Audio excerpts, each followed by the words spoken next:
Bien, écoutez, je suis très, très honoré, très flatté, bien sûr, d'être, après avoir été déjà nommé membre de cette prestigieuse assemblée, d'être invité par elle-même pour parler sur un mode qui n'est pas tout à fait habituel. D'abord, je suis assis. Je me souvenais qu'il y a des scientifiques qui parlent debout, puis il y en a qui parlent assis. C'est la première fois que je me trouve dans la catégorie de ceux qui parlent assis.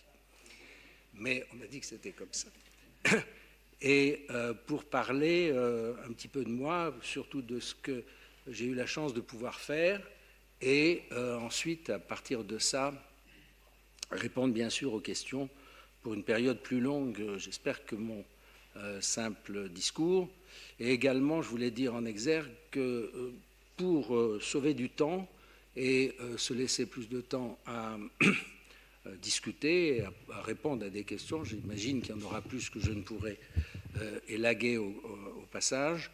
Il y a des diapositives qui me serviront d'introduction, qui seront un mot, et le contenu, éventuellement, je dirais, si ça vous intéresse, vous me reposez des questions, on revient dessus assez facilement. Alors, donc, le titre que j'avais choisi, c'était « Neurosciences et recherche clinique », parce que les neurosciences, c'est extrêmement important, et puis parce que la recherche clinique, ça l'est aussi, et que l'un et l'autre, souvent, ont des connotations très variables en fonction des personnes qui y sont exposées ou qui y pensent ou qui en parlent. Et ça vaut la peine souvent qu'on on précise un certain nombre de choses. Alors, je m'appelle Halim Louis Benhabine, on m'a demandé de me présenter. Je le dirai tout de suite, d'ailleurs, Halim, c'est un prénom qui n'est pas tout à fait savoyard, on va dire. Et parce que mon père était médecin algérien, faisait études à Grenoble, il a rencontré une infirmière savoyarde par le fait, et me voici.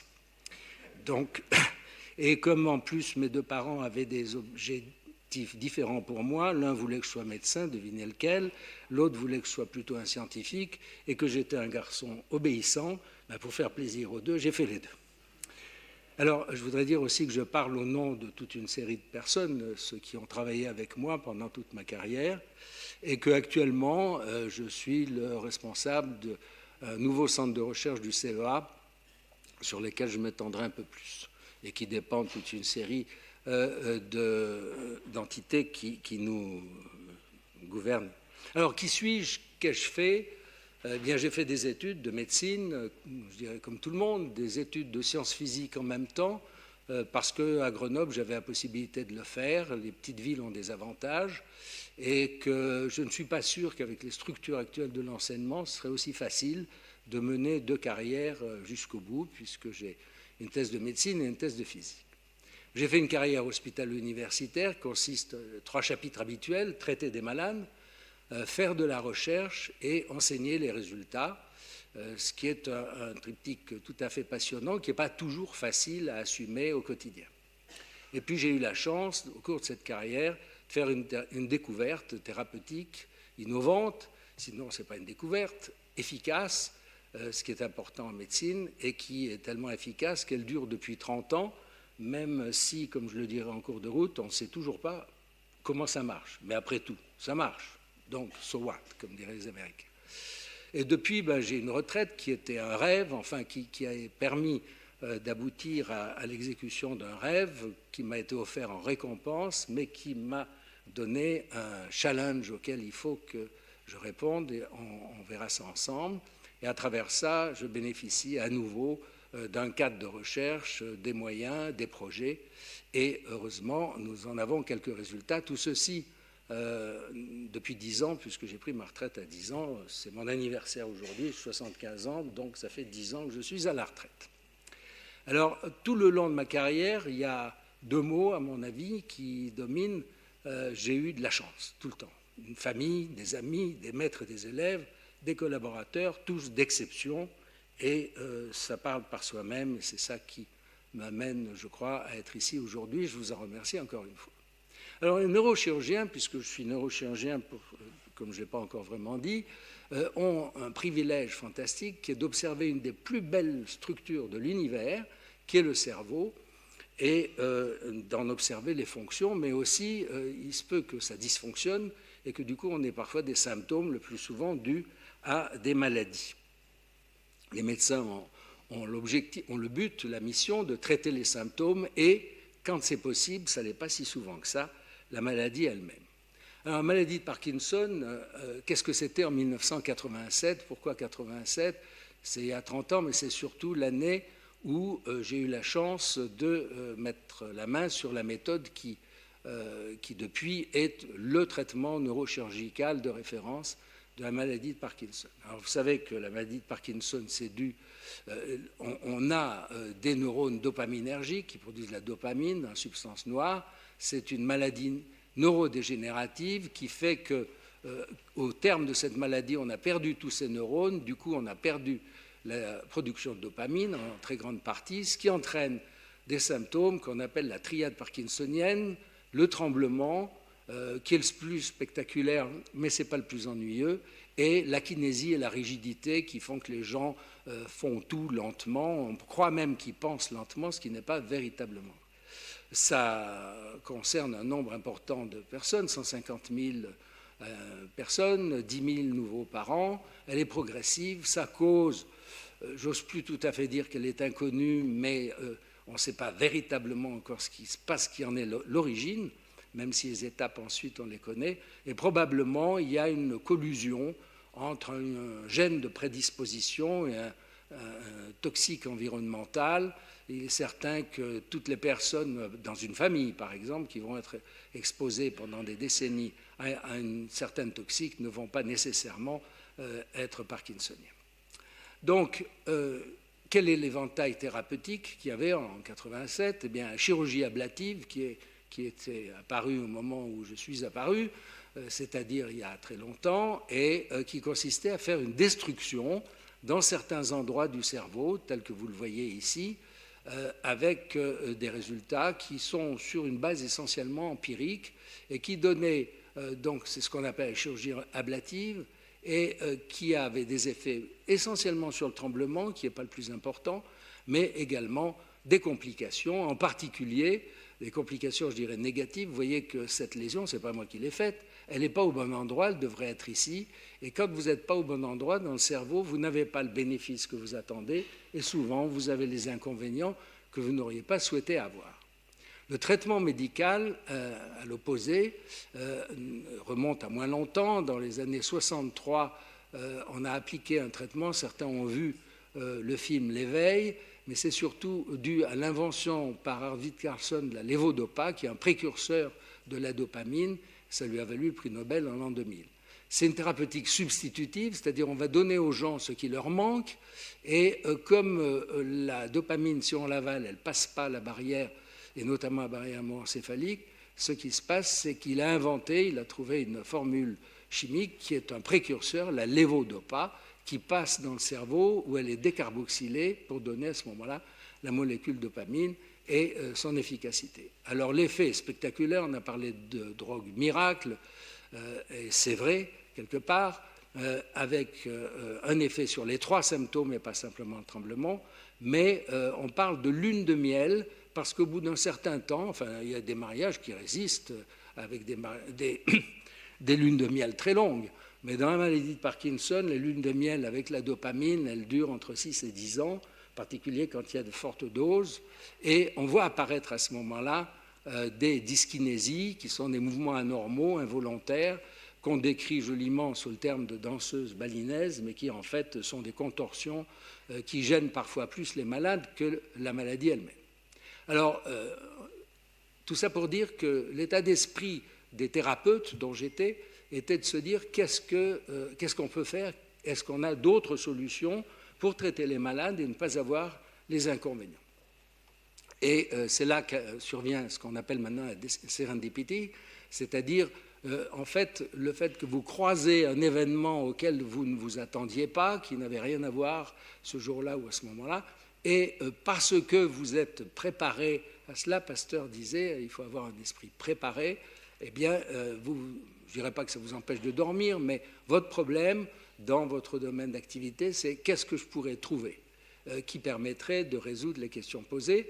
Et c'est ainsi qu'en 87, donc 30 ans, pendant une thalamotomie, donc une lésion qui se faisait dans le thalamus, pour non pas la maladie de Parkinson, mais un tremblement essentiel qui ressemble un peu si ce n'est que c'est totalement différent, mais l'amplitude du tremblement est extrêmement importante et elle réagit très bien à une thalamotomie, à une lésion dans le thalamus.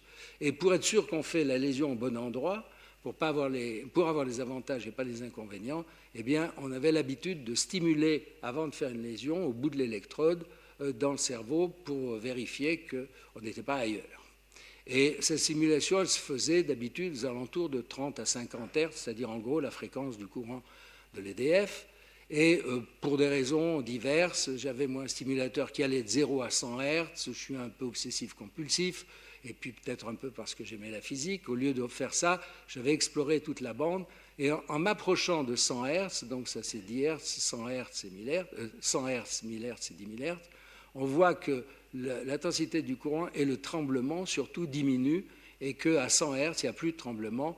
Vous pouvez monter à plusieurs milliers, on n'a pas d'intérêt à aller là, on vide la batterie, donc on stimule à plus de 100 Hz, et c'est ce qu'on appelle la haute fréquence.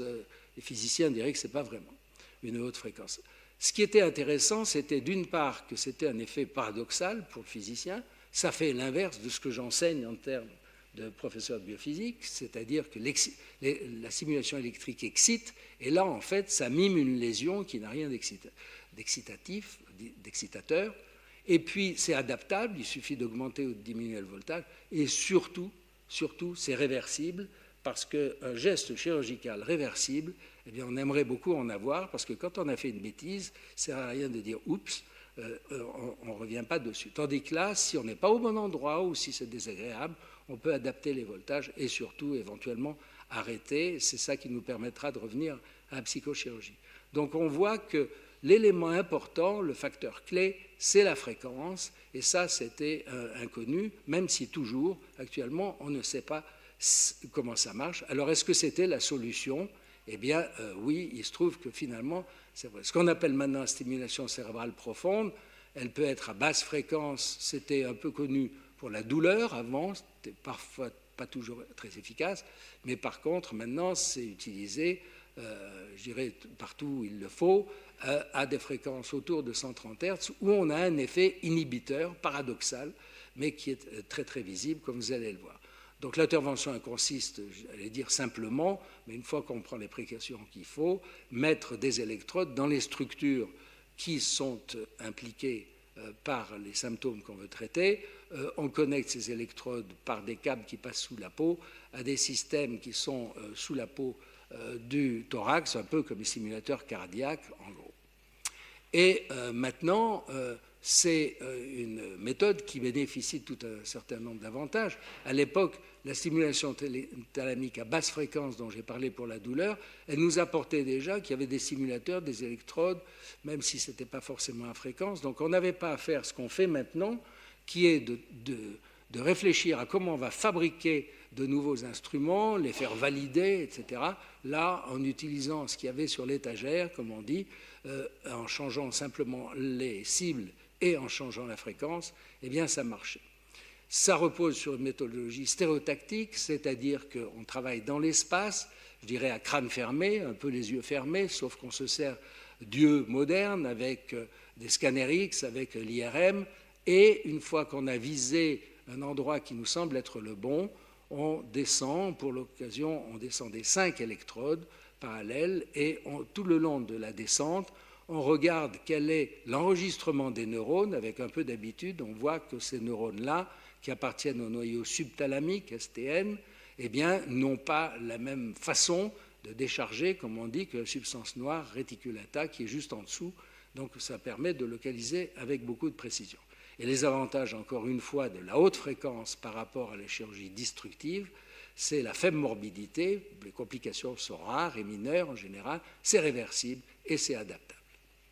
Alors, quelles sont les indications actuelles? Rapidement, dans la maladie de Parkinson, essentiellement, si on met une électrode dans le thalamus, on va pouvoir traiter des gens qui ont un tremblement parkinsonien, qui est un tremblement de repos, qui théoriquement diminue dans le mouvement, mais pas tellement que ça, et qui est très invalidant. Mon collègue Pierre Pollack, qui était neurologue quand j'étais neurochirurgien, donne un aimant, le malade applique l'aimant, le système se met en marche et vous voyez qu'immédiatement le tremblement s'arrête comme il le serait pour d'autres symptômes. Et si on attend un moment et si on arrête le stimulateur, tout revient au précédent et donc on peut faire des tests, il peut écrire, ce qu'il ne pouvait pas faire avant.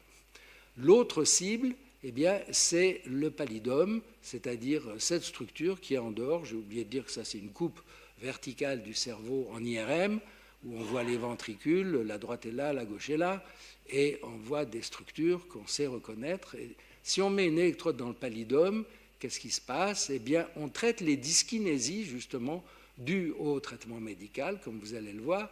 Voilà ces dyskinésies induites par la dopa, involontaire. Alors, on peut dire que ça ressemble à une danseuse balinaise, mais enfin, c'est surtout très gênant pour le malade. Et notre collègue neurologue met en marche le stimulateur, le malade dit « hop, c'est fini », sauf que c'est fini pour le côté contralatéral, tout est croisé. Par contre, le côté homolatéral, au bout d'un moment, ça récidive, donc il faut opérer ces deux côtés, ce qui est le cas en général. Ça, c'était en 92, 5 ans plus tard. Et en 1990, apparaît un papier dans Science parlant du noyau subthalamique chez le singe, STN pour l'abréger, et qui, lui, a la propriété d'agir sur les 3 symptômes de la triade parkinsonienne et qui permet d'opérer des malades dans cet état. Alors, vous voyez ce malade, avant l'intervention, docteur Patricia Lipousin l'a aidé à se lever, il marche sur la pointe des pieds parce qu'il n'a pas de dopa et donc il a ce qu'on appelle une dystonie de la phase off. Si on le voyait de près, il est pas rasé, il ne se brosse pas les dents et tout, parce que pour nous, ça paraît évident et ça n'est pas du tout pour eux.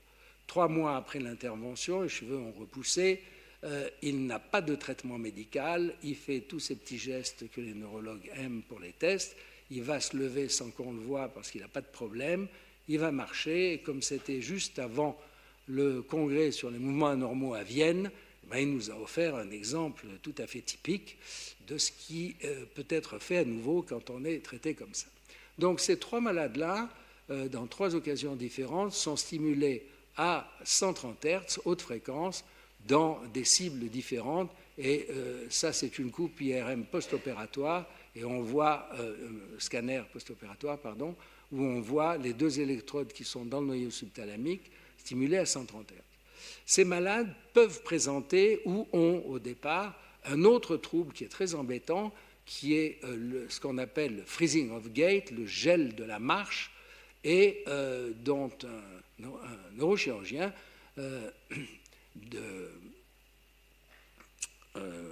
d'Oxford, Tipou Aziz, a montré que ça répondait très bien dans une cible particulière qui s'appelle le noyau pédoculo-pontin, parce qu'il est dans le pédoncule et près du pont. Donc, si on regarde ça, ce sont des malades donc, qui ont des problèmes de la marche, même si tous les autres symptômes sont supprimés soit par les médicaments, soit par la stimulation à haute fréquence, eh bien, ça ne l'est pas. Et vous allez voir ce malade qui va marcher. Bon, il est équipé de tas de choses parce qu'on fait des mesures sur lui. On lui a fait un encombrement particulier de son environnement parce que ça facilite, ça stresse les gens, donc ça met une condition difficile. Et voilà ce qui se passe.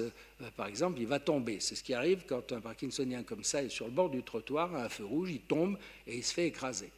Si on lui stimule le noyau pédoculo-pontin, vous voyez qu'il n'a plus ces problèmes. Mais si vous lisez bien là, c'est à 25 Hz, c'est-à-dire à basse fréquence et pas à haute fréquence, parce que c'est un noyau qui, lui, a au contraire dégénéré et qu'il faut rebooster, qu'il faut réexciter. Donc il ne faut pas surtout le stimuler à 130, et vous irez voir, on vous montrera ce que ça fait, mais il faut au contraire l'exciter, et ça permet d'obtenir ce résultat. Donc vous voyez la dualité entre la haute et la basse fréquence, la possibilité de les combiner chez le même malade, de jouer sur les voltages, les fréquences, c'est une méthode d'une très grande richesse, effectivement.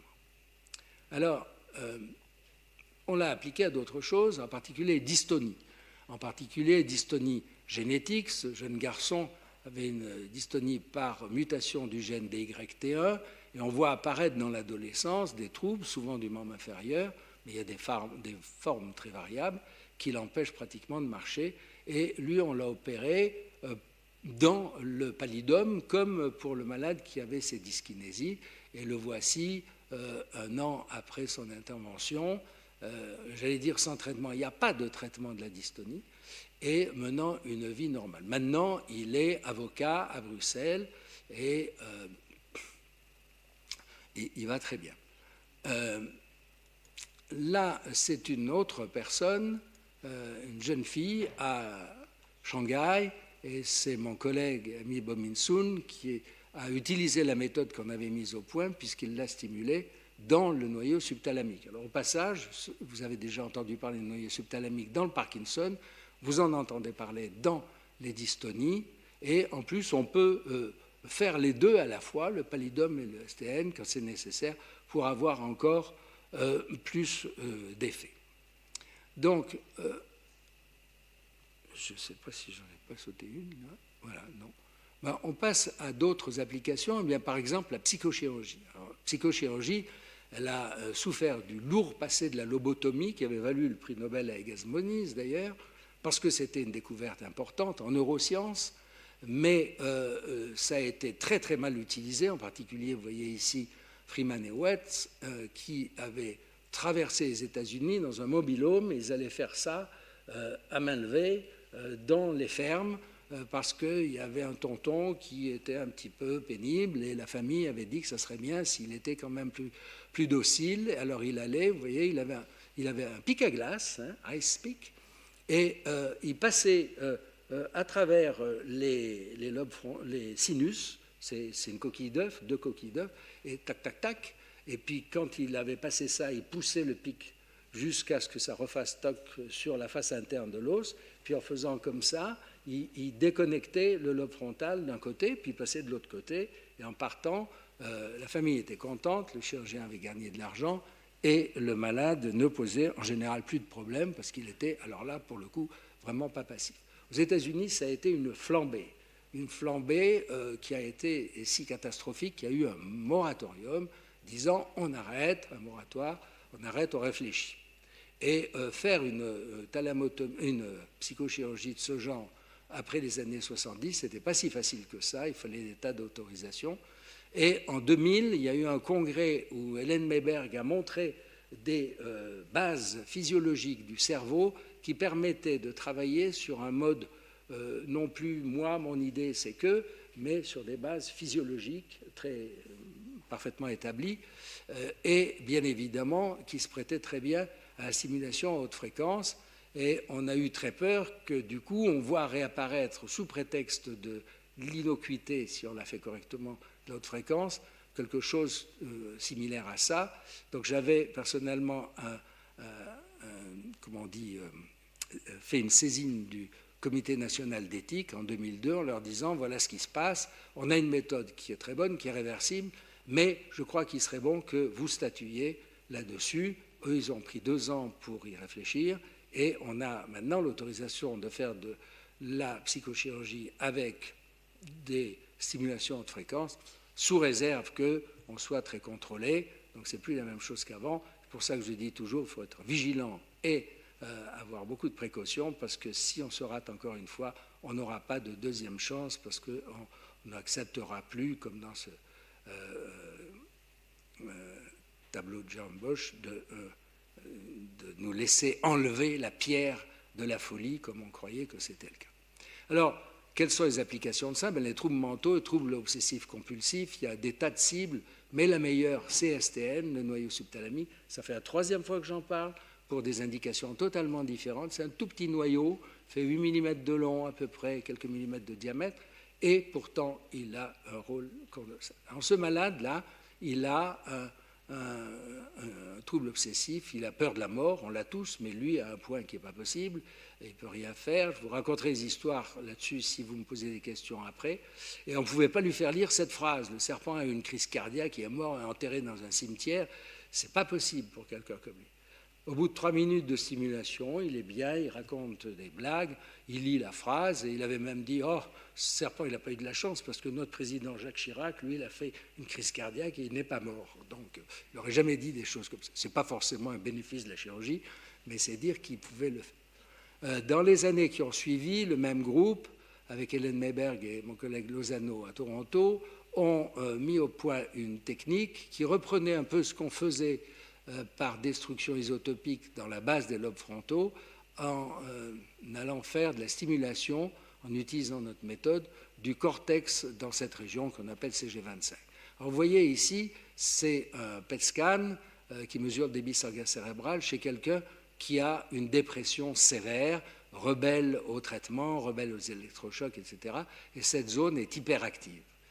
Et sous le rationnel de dire on va aller calmer cette région en la simulant en haute fréquence, on a mis 2 électrodes là, et quand on met en marche le stimulateur, on voit que cette zone qui était rouge devient bleue et les symptômes sont atténués. La question, c'est que ça ne marche pas aussi bien chez tous les malades, et là, il faut savoir quelle est la bonne chose à faire. Là, je vais passer très vite juste pour vous montrer de quoi on va parler. Ce sont les maladies des tics de Gilles de la Tourette. C'est un mélange de troubles moteurs, parce que vous voyez, il a des tics, etc., et de troubles comportementaux, parce qu'on ne l'entend pas, mais il dit des gros mots, il jure, il crie, et puis ils ont des comportements aussi. Il y en a qui s'énucléent un œil, il y en a qui se coupent un doigt.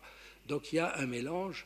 Et ce qui est étonnant, eh bien, c'est que ça répond très bien à la stimulation cérébrale, et comme vous le voyez ici, bon, ça ne change rien, heureusement, à l'aspect du malade, mais par contre, son comportement est devenu normal. Ce qui me permet de dire, parce que souvent on le croit, oui, ces formes de chirurgie-là, ça modifie la personnalité. Non, ça ne modifie pas la personnalité. C'est la maladie qui modifie la personnalité, et la chirurgie ou les traitements médicaux ou psychiatriques peuvent supprimer ce dysfonctionnement qui altère, lui, la personnalité. Donc on restitue à l'individu sa personnalité normale et non pas on a modifié la personnalité du malade. Ça mérite d'être souligné. D'autres applications, on y reviendra, les anorexies mentales. Eh bien, si on stimule la même région que pour la dépression, on voit qu'on inverse la courbe de prise de poids, et ces jeunes filles, parce que c'est souvent des jeunes filles, vont se remettre à grossir en même temps qu'on observe des, je ne détaille pas, des modifications de leur métabolisme cérébral. Et également au niveau de l'obésité. Bon, là, à Grenoble en particulier, on avait travaillé là-dessus. On a 2 noyaux ici qui s'appellent le noyau ventromédial de l'hypothalamus et là le noyau latéral de l'hypothalamus. Des expériences célèbres montrent que quand on détruit l'un ou on détruit l'autre, chez le chat par exemple, on fait des chats obèses ou à l'inverse des chats complètement cachectiques. Donc on s'était dit qu'on pourrait peut-être aller jouer sur ces propriétés-là, et en utilisant une technique simple qui consiste à glisser une électrode dans le 3e ventricule, on sait faire ça en neurochirurgie, et du coup, quand on stimule avec cette même électrode, ben, le courant diffuse à ces 2 noyaux qui sont le ventromédian de l'hypothalamus. On a fait ça chez le singe. Là, je montre les aspects de la recherche clinique qui est une conséquence de la recherche neuroscientifique, mais à travers des étapes qui sont destinées à faire la preuve de concept et à faire la preuve de l'innocuité de la méthode. Et donc des singes ici opérés exactement comme il le serait chez l'homme, avec une électrode qui est là, avec une stimulation à relativement haute fréquence, sinon ça les chatouille, et on leur fait perdre 8% de poids chez des singes normaux. Si on passe à des êtres humains, on a obtenu des autorisations pour faire ces essais cliniques à Grenoble, et bien on fait la même chose, on met une électrode de façon stéréotaxique, vous la voyez sur les contrôles IRM, elle est pile poil là, et parmi les quelques malades que nous avons opérés sur les 5 auxquels on a droit dans cet essai, eh bien la première qui faisait 185 kg, on a perdu 30 en 6 mois, ce qui est une perte de poids conséquente et qui est une méthode avec une véritable innocuité et bien mieux tolérée que le clip gastrique, par exemple, dont on parle beaucoup et que les gens se font enlever pratiquement systématiquement après. Alors, vous me direz, mais avec ça, on peut faire n'importe quoi, on peut aller n'importe où, puisque que vous mettiez une électrode, parfois au même endroit, ça soigne 3 maladies différentes. Qu'est-ce que c'est que ça? Où peut-on aller? Et est-ce qu'il y a des bases éthiques à ça? Bien sûr. Alors, la première, c'est un très joli papier de la femme d'Amadian, celui qui a écrit l'erreur de Descartes, eh bien, qui est une neurologue célèbre aux États-Unis. Elle avait observé que chez des malades qui avaient eu un accident et un coma sévère, au réveil, un certain nombre d'entre eux avaient perdu leur addiction à la cigarette. Mais perdu. On n'arrivait pas à les faire refumer. Donc, ils se sont demandé ce que c'était. Les Américains font très bien des études d'épidémiologie. Ils ont regardé à travers tous les États-Unis où étaient les gens qui avaient eu des traumatismes graves, qui étaient au réveil non addicts de leur tabagisme, et on leur a fait des IRM, et on a vu qu'ils avaient tous une lésion de l'insula droite et éventuellement de l'insula gauche, mais toujours de la droite. Alors pourquoi? On ne sait pas vraiment pourquoi, mais ça veut dire que cette structure-là, quand elle est détruite, elle a un effet sur certaines addictions, en particulier celle-là. Est-ce à dire que nous, neurochirurgiens, nous allons mettre des électrodes là pour permettre aux gens qui veulent s'arrêter de fumer? Non, je ne dis pas qu'on le fera jamais, parce que quand même, fumer, c'est la cause principale du cancer du poumon, dont on dit qu'il est quand même mortel. Donc il y aurait une bonne raison de le faire, mais ce n'est pas fait parce qu'il faut y réfléchir, il faut voir les pour, le contre et tout. Donc une possibilité n'entraîne pas automatiquement l'exécution de cette possibilité. Un autre exemple, donc on ne va pas stimuler pour le moment l'insula, et d'autant plus que mettre une électrode ici, pour nous, c'est très simple, vu qu'on fait ça pour l'épilepsie très souvent. Là, vous avez le malade qui tombait tout à l'heure et qui était stimulé d'un pédoculopontin. Là, on a testé les effets de la haute fréquence, puisque je vous ai dit qu'il fallait stimuler à basse fréquence. Qu'est-ce qu'on voit? Ce malade qui s'endort. Alors, c'est un sommeil non REM, donc il n'a pas de perte de son tonus. Il ferme les yeux. Ma femme dit, je ne vois pas de différence avec lui et toi, mais dans certaines situations. Et est-ce à dire qu'on a des critiques très fortes, vous savez, très près de soi-même, et quand on va arrêter son stimulateur, eh bien, il va se réveiller instantanément. Est-ce à dire qu'on peut utiliser cette technique pour traiter les troubles du sommeil? Bien évidemment non. Pourquoi pas? Peut-être dans certains cas particuliers, mais je veux dire qu'il ne faut pas. Alors, la stimulation à basse fréquence qu'on utilise, en général, les gens se sentent plus alertes, et à haute fréquence, comme vous le voyez ici, quand on l'arrête, notre collègue Valérie Frex va arrêter ça, eh bien, là, ça induit un sommeil de stade non REM. On va attendre une seconde, il va l'arrêter, vous allez voir que je ne vous mens pas, et le malade, pof, voilà, elle dit que c'est fini, et il se réveille. Alors, ça veut dire que la possibilité de faire quelque chose ne signifie pas qu'on en fait l'exécution pour rassurer les inquiétudes légitimes, et qu'il y a un rôle de veille très important entre la recherche fondamentale et ses possibles applications. Et tout le monde sait que ça passe à travers des documents, des demandes d'autorisation pour les... Alors, le mécanisme de cette diapositive est très rapide. On ne connaît pas. Je pourrais commenter éventuellement, mais pour le moment, il n'y a pas d'explication claire. On a des tas d'hypothèses. Ce qui est important, c'est que c'est fréquence dépendant, et si on trouve des explications qui ne dépendent pas de la fréquence et qui miment les effets des lésions, on n'a pas trouvé explication. Alors, à la suite de ça, il s'est trouvé qu'au moment où j'ai pris ma retraite, le CEA m'a fait un cadeau en me disant qu'est-ce que vous voudriez faire, est-ce que vous avez encore envie de travailler, etc. Et effectivement, l'occasion était trop belle pour ne pas exprimer, et c'est la demande de crédit la plus puissante que j'ai jamais faite. J'ai écrit une page et on a eu 80 millions d'euros. Et le titre, c'était « J'avais un rêve », comme l'a dit certain Martin Luther King, et j'avais dit ça à Jean Terme, qui était le directeur de CEA à Grenoble. Il m'a dit « Qu'est-ce que tu veux faire?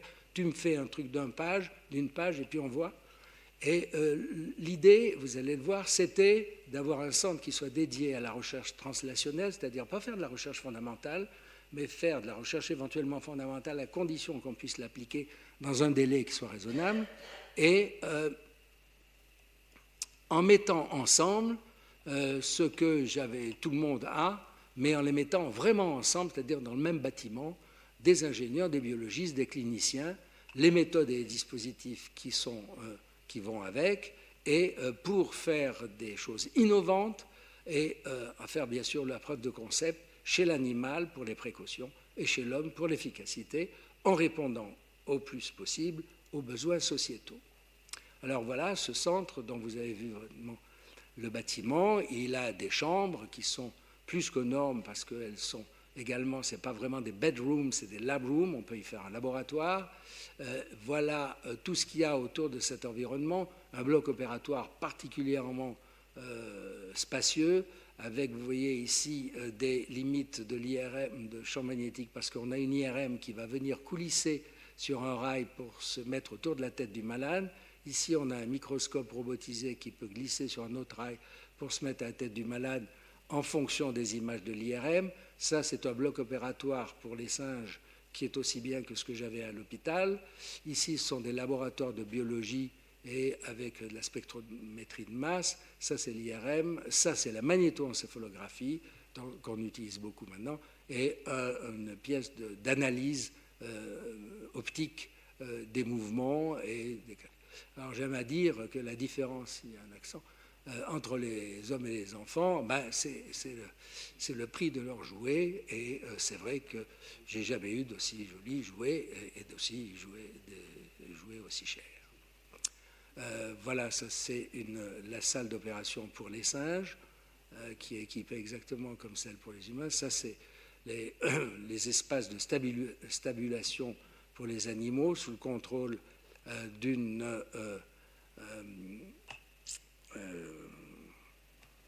qui s'occupe des animaux, d'une vétérinaire, qui est une colonelle de l'armée d'ailleurs. J'aime autant vous dire que ça marche ou pas cadencé, avec une IRM à 4,7 Tesla pour les animaux, les conditionnements qu'il faut, une analyse du mouvement aussi. Et des laboratoires de biologie pour faire de l'histologie, de la spectroscopie de masse, de laser confocal, de l'analyse vidéo du comportement des cellules, et également des ingénieurs qui ont leur laboratoire d'électronique, de packaging des outils qui sont faits pour qu'ils soient implantables dans les conditions actuellement requises pour faire ce genre de travail. Un gros groupe de traitement du signal, on a 5 mathématiciens, 3 d'entre eux sont des Russes d'ailleurs, et également une équipe de roboticiens qui a été détachée de Saclay et qui travaille avec nous pour le programme sur les mouvements anormaux. Donc ça, c'est la salle d'opération, on l'a déjà vu. Ça, ça c'est le SPECT-CT, c'est-à-dire un scanner X et une gamma caméra qui sont couplés pour permettre de faire des études. La MEG, et ça, on va accélérer plus vite. Alors tout ça, c'est pour faire de la recherche translationnelle. Et pour quel projet? Alors je vais vous en montrer 2 rapidement, et ensuite on cessera, je me tairai et je vous répondrai à vos questions. Le premier, c'est faire marcher des tétraplégiques. On nous a dit c'est pas possible, c'est pas facile, c'est vrai, mais c'est pas parce que c'est pas facile qu'il faut pas essayer de le faire. Et quand on veut, on peut. Donc ça, c'était un gros programme qui est en train d'aboutir. Et je vous le dis au risque d'avoir à me dédire, mais le 10 mai prochain, c'est-à-dire dans la semaine prochaine, on opère le premier malade avec ce que je vais vous montrer. L'autre aspect, c'est ralentir, guérir, pourquoi pas, la maladie de Parkinson, puisque tout ce que je vous ai montré est efficace sur les symptômes, mais ne fait rien sur les mécanismes qui sont la cause de la maladie et pour lesquels on aimerait trouver quelque chose qui permet de les ralentir. Alors, le projet BCI s'appelle Brain Computer Interface, interface cerveau-machine. L'idée, c'est de prendre l'activité du cerveau, de l'enregistrer, de traiter les données, de transformer en commandes, et ces commandes activer un exosquelette dans lequel on a attaché un malade tétraplégique. Pourquoi tétraplégique et pas paraplégique? Parce que paraplégique, en particulier si vous habitez Grenoble, j'étais un bon skieur, vous vous faites doubler par des gens qui sont paraplégiques dans une coquille avec un monoski, des bâtons de 50 cm, un centre de gravité qui est à peu près à 50 cm et qui, à tous les coups, vont beaucoup mieux, beaucoup plus vite que vous. Si vous leur proposez de les opérer pour leur redonner une motricité de leurs jambes, ils vont vous dire « est-ce que je ferais mieux ?» Et la réponse, c'est vraisemblablement pas. Par contre, un tétraplégique qui ne peut rien faire de tout ça pour le moment, il est cloué dans son lit, il dépend des gens qui les aident, environnement familial, les amis quand il en reste, et ils n'ont pas de perspective. Donc l'expérience prouve que chaque fois qu'on demande à ces gens-là, est-ce que vous voulez participer à une expérimentation qui ne va pas vous faire danser la valse demain, mais qui à terme peut nous faire avancer, vous et nous, dans cette direction, la réponse, elle est tout le temps oui. Et l'objectif, eh bien, c'est quoi? C'est donc de faire un effecteur non spécifique, c'est pour ça qu'on a pris un exosquelette. Un exosquelette, c'est une copie de nous-mêmes. Si vous avez un fauteuil roulant, ce n'est pas vraiment la même chose. Un bras robotisé qui vous amène un verre de Coca-Cola, c'est une fonction spécifique, mais ce n'est pas vraiment quelque chose de global. Quelque chose qui soit multi-axe et qui permette d'envisager, on ne sait pas le faire ce jour, l'automatisation de la marche et de l'équilibre, un traitement non supervisé, c'est-à-dire que le traitement mathématique travaille tout seul sur les données qu'il enregistre pour en faire ce qu'on veut faire, et non pas parce que derrière, il y a quelqu'un qui lui dit « Attention, il y a un signal qui va être intéressant, c'est maintenant qu'il faut le prendre et l'analyser. » Non. Et un enregistrement chronique, sans fil, pour que ça soit permanent, téléalimenté, parce qu'il n'y a pas de pile, même rechargeable, qui soit capable d'assurer la consommation de ces systèmes, puisqu'on a de chaque côté 64 contacts. C'est un électroencéphalographe implanté qui traite en temps réel, donc avec d'énormes consommations électriques. Alors, pour faire ça, eh bien, il fallait une possibilité. La possibilité, c'est quelque chose qu'a notre cerveau. Le cerveau, lui, on lui a dit, tu donnes des ordres, et il sait si ça marche ou pas parce qu'il a des retours sensitifs, mais il donne des ordres en sachant ou en ne sachant pas qu'il y a au bout quelqu'un qui va l'exécuter. Là, c'est l'activité dans la zone motrice, la sensorimotrice, à peu près de la main. Si je fais ça avec la main droite, vous avez quelque chose comme ça qu'on peut enregistrer avec la MEG, la magnétoencéphalographie. Mais si je suis paralysé, ou si je ne fais pas ce mouvement, mais que je pense que je vais faire ce mouvement, j'ai la même activité au niveau du cerveau. Donc l'activité réelle ou l'activité virtuelle entraîne la même activité, dépend de la même activité ou déclenche la même activité électrique dans le cerveau, ce qui est la condition sine qua non pour qu'on puisse faire tout ce qu'il faut. En particulier, c'est un besoin sociétal. Je vous laisse lire les chiffres. 1200 nouveaux blessés médulaires, 39% de tétraplégie, dont 21 complets. Il y a 50 000 personnes comme ça, donc ce n'est pas véritablement des maladies orphelines. Pour ça, il fallait développer un capteur sans fil implantable. Vous le voyez, ici, ça fait 5 cm de diamètre et on les met dans 2 craniotomies de 5 cm. Ça, ce sont les antennes, la grande d'alimentation, téléalimentation à travers la peau, et ça, c'est une antenne radio qui émet les signaux de 64 canaux. Alors vous me direz, 5 cm, c'est énorme. 2 trous de 5 cm, c'est pas possible.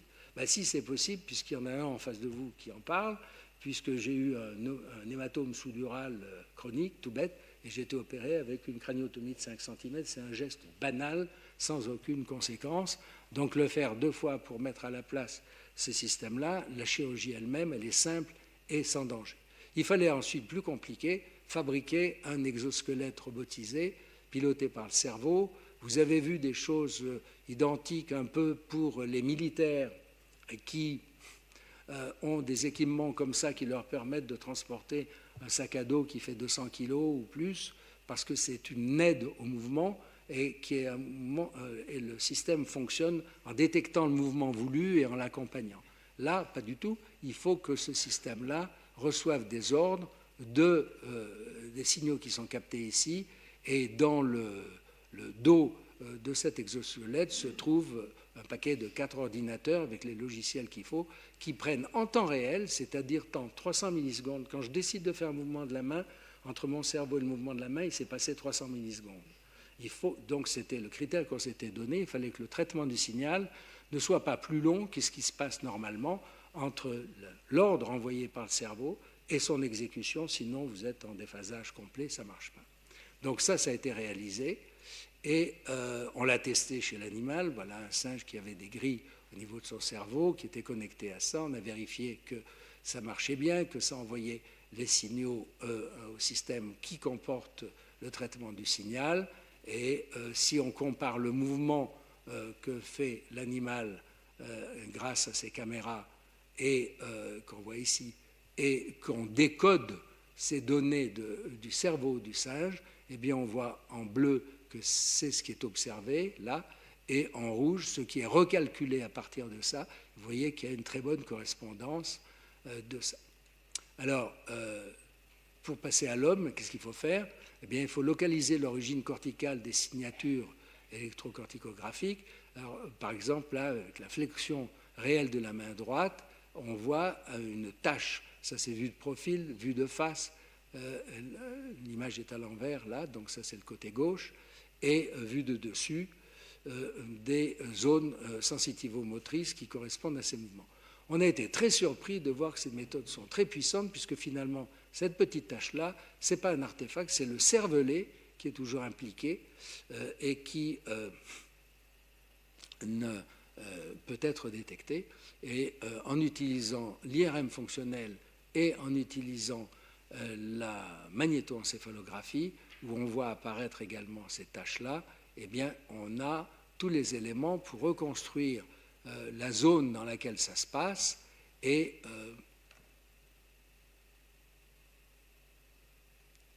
faire ces cartes-là avant d'opérer. Alors voilà un malade avec une destruction de sa moelle parce qu'il a eu un coup du lapin et il était sans ceinture, et ensuite il y a eu l'airbag qui s'est gonflé, et donc il a eu un coup en avant, un coup en arrière, et sur 3 niveaux pratiquement, il n'a plus de moelle épinière, donc il n'y a rien qui passe. Par contre, au niveau de son cerveau, selon que vous faites des mouvements volontaires, virtuels, etc., dans les secteurs qui le peuvent, pour la cheville par exemple, ils ne peuvent plus, mais on leur dit imaginez que vous faites des moulinets et on retrouve l'activité qui correspond au pied.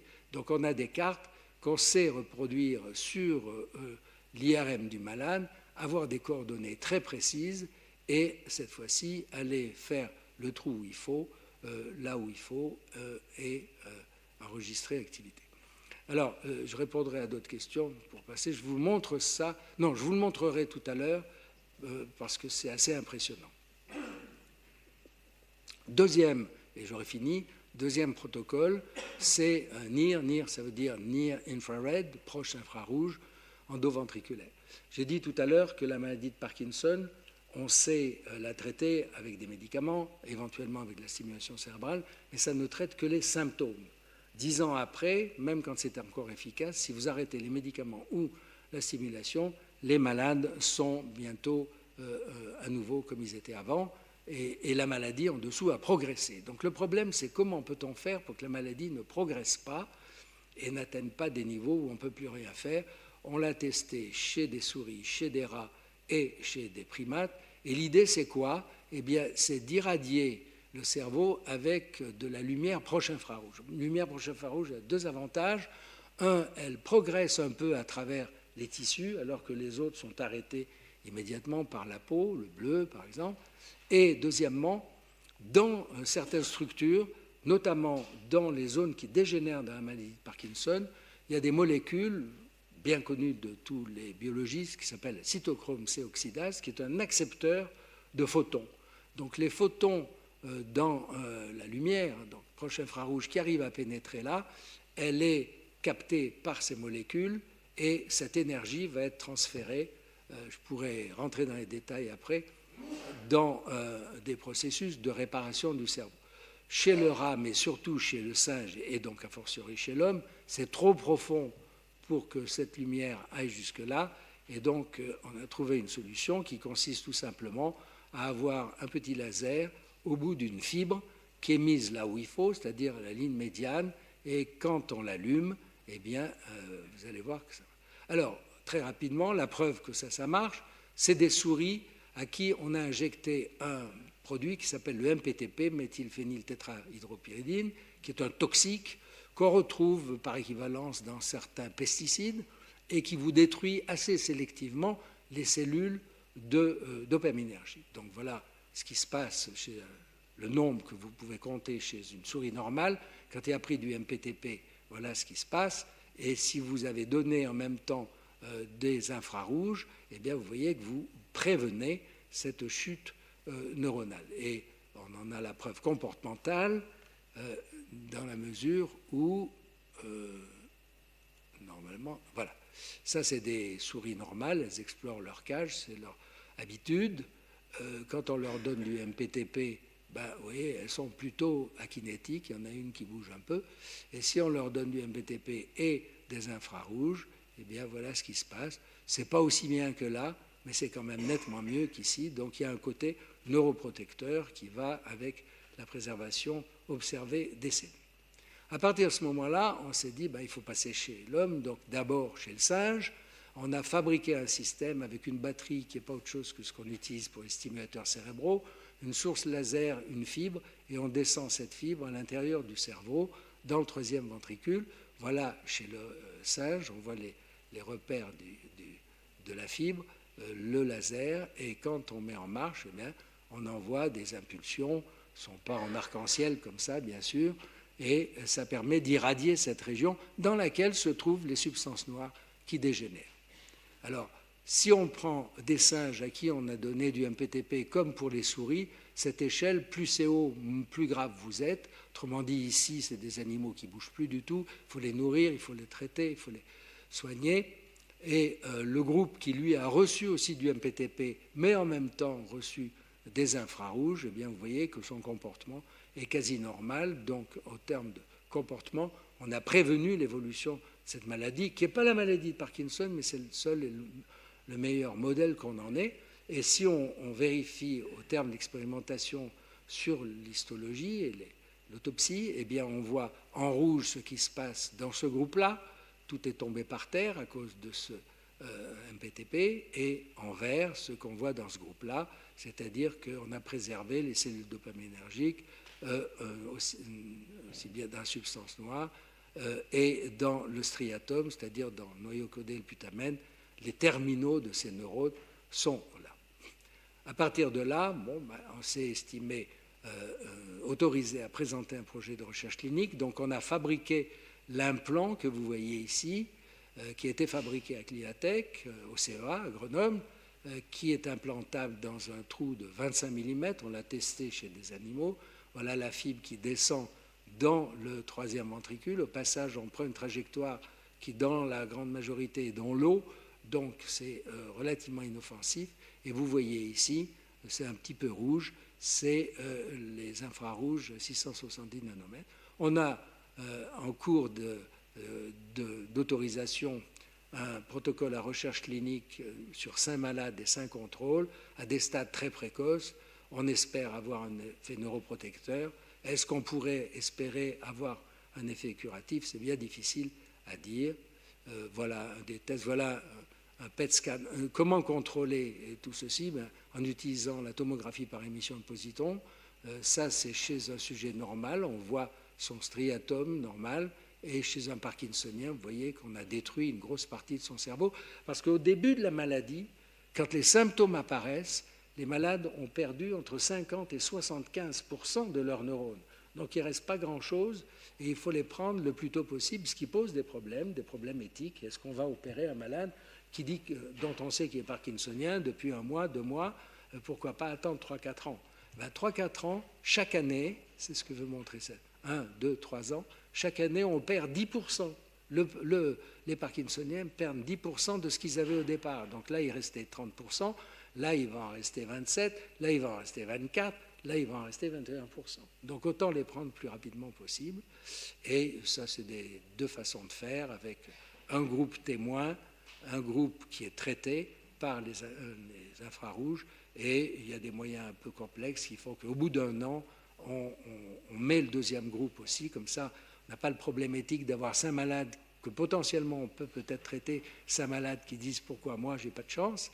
Donc ils ont tous au bout, avec un décalage qui est également un élément de mesure. Voilà. Alors ça, est-ce que ça va remplacer la stimulation à haute fréquence? Moi je trouve qu'il n'y a pas de meilleur sort pour une méthode que d'être remplacé par une meilleure. C'est au bénéfice bien évidemment des malades. Quand en plus vous êtes celui qui met au point la méthode qui est remplacé, c'est encore mieux et on n'a pas à se plaindre. Et ça, c'est quelque chose que j'avais ramené de mon séjour au Sauk aux États-Unis, où on a tenté de m'apprendre à faire du surf. C'est beaucoup plus difficile. Le surf, on m'a dit, il faut savoir une chose, c'est qu'une vague ne dure qu'un moment.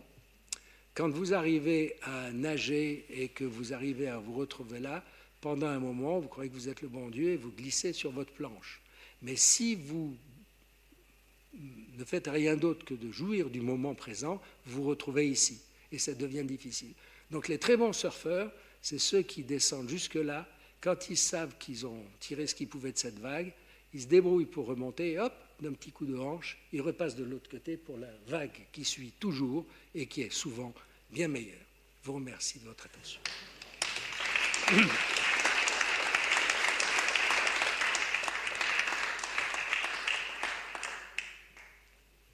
Je suis à votre disposition, comme c'était prévu, pour répondre à toutes les questions.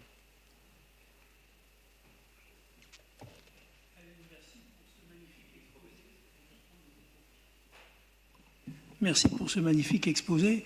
Je voulais poser une ou deux questions. La première, c'est est-ce qu'avec la magnétoencéphalographie, qui est une méthode non invasive, on obtient les mêmes résultats dans toutes ces pathologies que tu as décrites?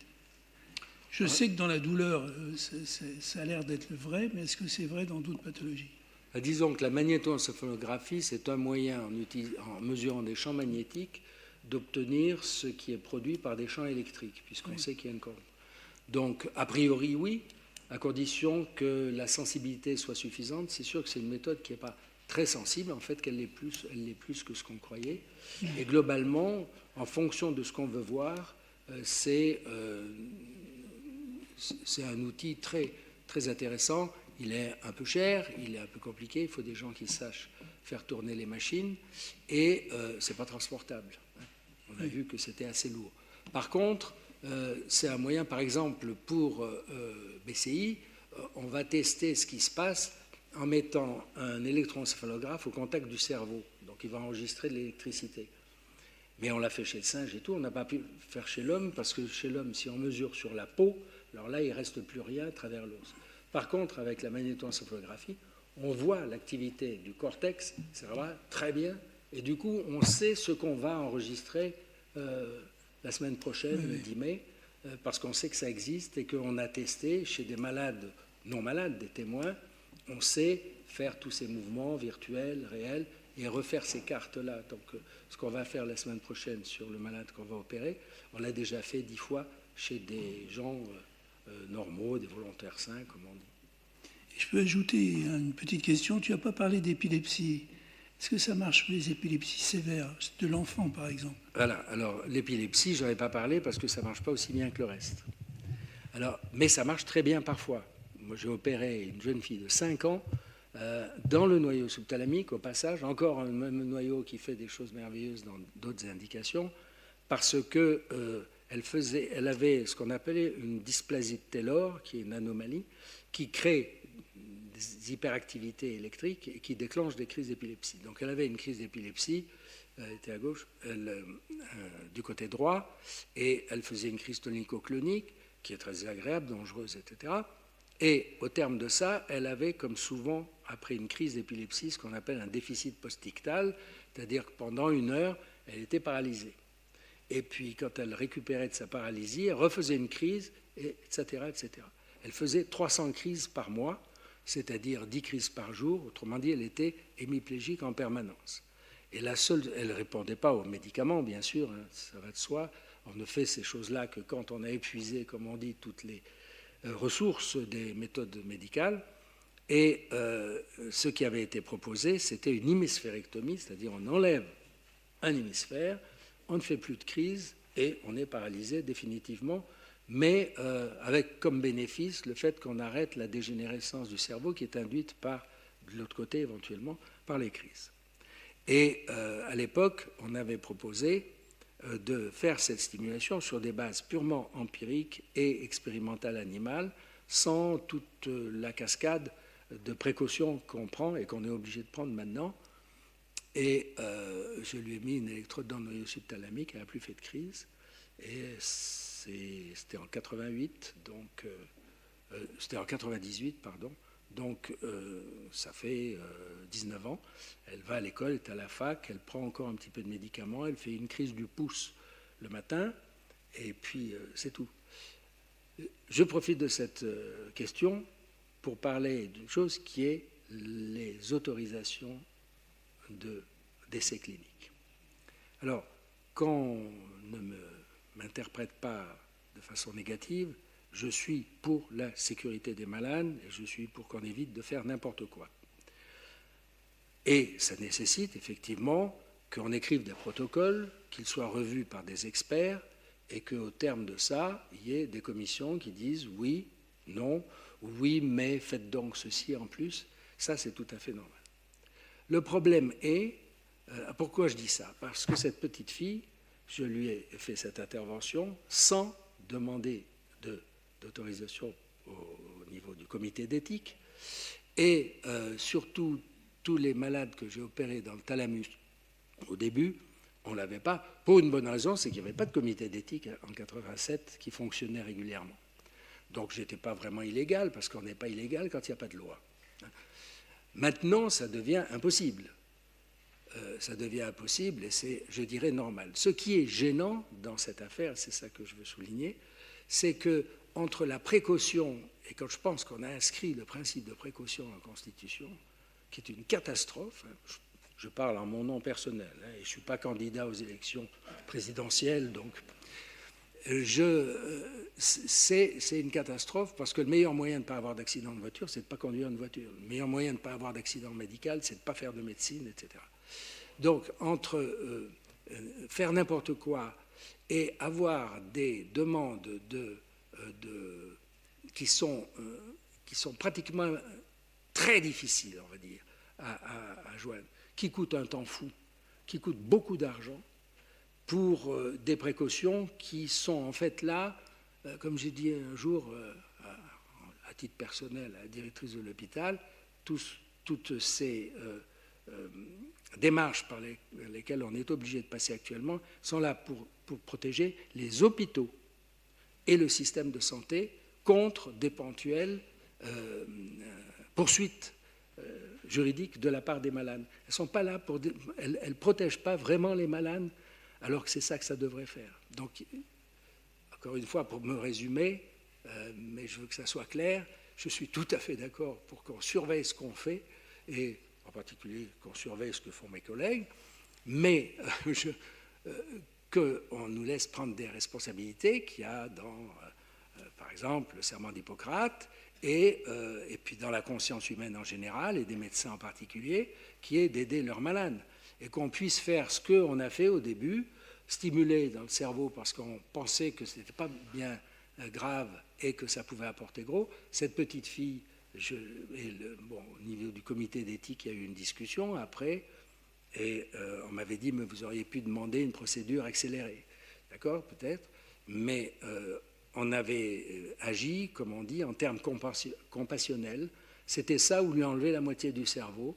Pensais que c'était plus simple et moins dangereux pour l'enfant de faire ça, et je crois qu'on a eu raison. Donc c'était juste pour ramener cette question au premier plan. On entend beaucoup dire de choses. Alors on confond souvent le manque de précision des demandes d'agrément et les erreurs qu'on peut faire en tant que chercheur, etc. C'est ça qu'il faut punir, mais il ne faut pas, parce que quelqu'un a mal fait quelque chose, du coup la NSM, l'ex-AFSAPS, je me mets à leur place. On leur donne un dossier et on leur dit statuez là-dessus. Ils disent oui, paf, il y a un accident après. La France entière tombe en disant on n'est pas assez protégé. Alors le coup d'après, vous dites est-ce que je peux? Non, attendez, je n'ai pas fini. De toute façon, finissez pas, ça sera non. J'exagère, bien sûr. Voilà, ça c'est un plaidoyer pour un peu de raison dans les autorisations de recherche clinique.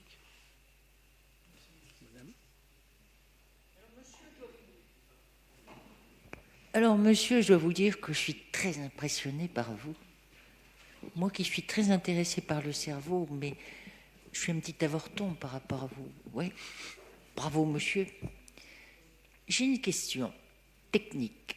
Les électrodes que vous mettez dans le cerveau, il faut les stimuler par un boîtier. Parce que je suis arrivée en retard, donc vous en avez peut-être parlé. Malheureusement, je suis arrivée en retard. Mais vous les stimulez par un boîtier. Et est-ce que ces électrodes que vous mettez dans le cerveau, vous les stimulez sans arrêt ou périodiquement? Merci. Alors, la réponse est oui pour vos deux questions. Alors, la première, je vais... Mais c'est peut-être parce que je suis arrivée en Non, retard. non, mais c'est une bonne question, néanmoins. Voilà le boîtier qu'on met sous la peau de la poitrine, exactement comme un pacemaker cardiaque. Ah, c'est le sous la même peau de la principe. poitrine. Il y a des câbles qui relient ça Ah. au cerveau, et chez les stimulés cardiaques, ça relie le stimulateur au Ah, cœur. d'accord. Et les électrodes, elles sont dans le cerveau et elles y restent en permanence. Oui. Et elles sont tolérées. D'ailleurs, les premiers malades qu'on a opérés en 87, ils ont toujours leurs électrodes. Mais alors, c'est stimulé sans arrêt? C'est stimulé sans arrêt. Si on arrête la stimulation, le système est clair. Quelqu'un qui tremble, comme ça, un tremblement essentiel, ça a cette amplitude. Vous mettez en marche stimulateur, ça s'arrête comme ça. Formidable. Vous arrêtez le stimulateur, ça retremble. Alors si vous arrêtez, vous reprenez, ben, le malade il fait comme ça, et puis il fait comme ça. Alors, personne ne le voit. Il est comme vous et moi, ce monsieur qui a une électrode. Sauf pour moi, parce que moi je suis chauve, et que on finit par voir un peu sous Non, on la voit peau. rien du tout, monsieur, vous Mais madame, imaginez. madame, vos électrodes ne se verraient pas. Ah, c'est top. Et ma deuxième question, et pardonnez-moi, mais moi je suis fascinée par vous, vraiment. Et oui, c'est rare, vous savez, d'avoir un monsieur comme ça en France. Mais vous avez fait beaucoup d'opérations avec les électrodes, quoi, 1000, 2000, 500, 800? Alors, à Grenoble, on en a fait à peu près 600. Oui. Moi, j'en ai fait à titre personnel pendant mon activité à peu près 350. Mais tout ça, c'est rien à côté de ce qui se fait. Il y a 150 000 malades dans le monde qui ont été opérés depuis l'invention de cette méthode. Ah oui, 150 000. Et c'est des chiffres qui sont connus. Et je reviens de Chine où j'étais, ça fait plusieurs fois que j'y vais, que je vois ce qu'ils font.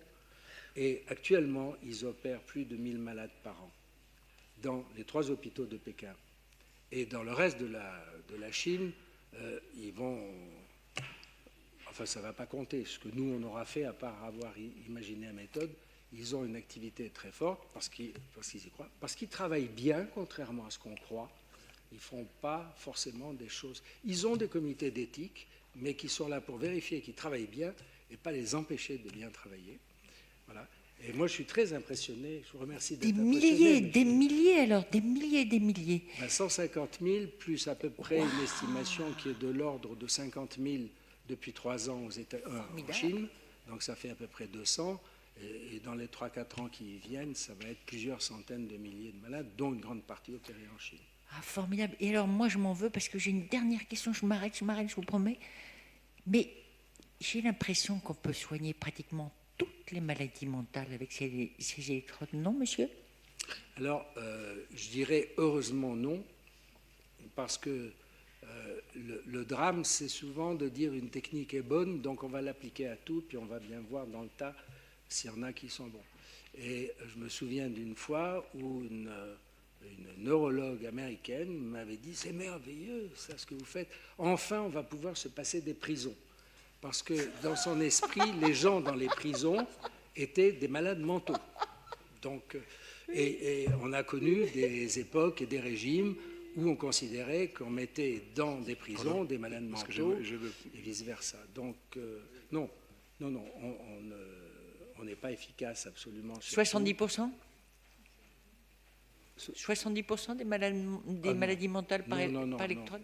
Non, je sens que mon ami a une... Oui, Alim, bravo pour cette belle présentation. Ah, oui. Est-ce qu'on pourrait imaginer que les techniques externes, transmagnétiques ou transélectriques, vont pouvoir un jour remplacer les électrodes, ou bien c'est complètement fumeux ce que je dis là? Certainement pas fumeux venant de toi, mais non, c'est une question tout à fait légitime. Tout ça, c'est considéré comme invasif. On ne peut pas dire que ce n'est pas invasif. Nous, on considère que c'est minimalement invasif par rapport à ce qu'on a fait. Le TOC qui est complètement guéri de ses symptômes pendant qu'il est stimulé, ça n'a rien à voir avec les lobotomies qu'on faisait avant en termes d'invasivité. Donc maintenant qu'on a pris l'habitude d'une invasivité minimale, on veut avoir une invasivité quasiment nulle. Et c'est vrai que les techniques comme la stimulation magnétique transcrânienne, la stimulation en courant continu, j'ai d'ailleurs pas bien compris moi encore comment ça peut marcher, mais bon, sont tentantes essentiellement parce qu'elles sont inoffensives. Alors, tant qu'à faire, pourquoi pas les essayer? C'est pas moi qui vais dire il ne faut pas faire quelque chose quand on ne sait pas comment ça marche, puisque je fais depuis 30 ans quelque chose dont je ne sais pas comment ça marche. Par contre, il faut garder raison, la stimulation transcrânienne, magnétique transcrânienne a été utilisée pour certaines formes de dépression pas très importantes, et il y a des résultats qui sont rapportés. Alors, est-ce que ça marcherait finalement aussi bien s'ils avaient une psychothérapie correcte, ou si on les mettait dans un environnement qui soit moins dépressogène? Ça, je ne sais pas. Mais l'inconvénient aussi, c'est que ce n'est pas invasif, mais c'est hyper lourd. Tu as vu les systèmes de stimulation transcrânienne magnétique, ça tient sur un chariot, ça pèse 50 kilos, c'est très encombrant, ça stimule qu'un petit coin là et pas ailleurs. Donc, je ne vois pas vraiment, même en étant très optimiste et enthousiaste, sur le plan de la physique, qu'on trouve dans l'extrapolation des méthodes de maintenant possibilité de les rendre utiles.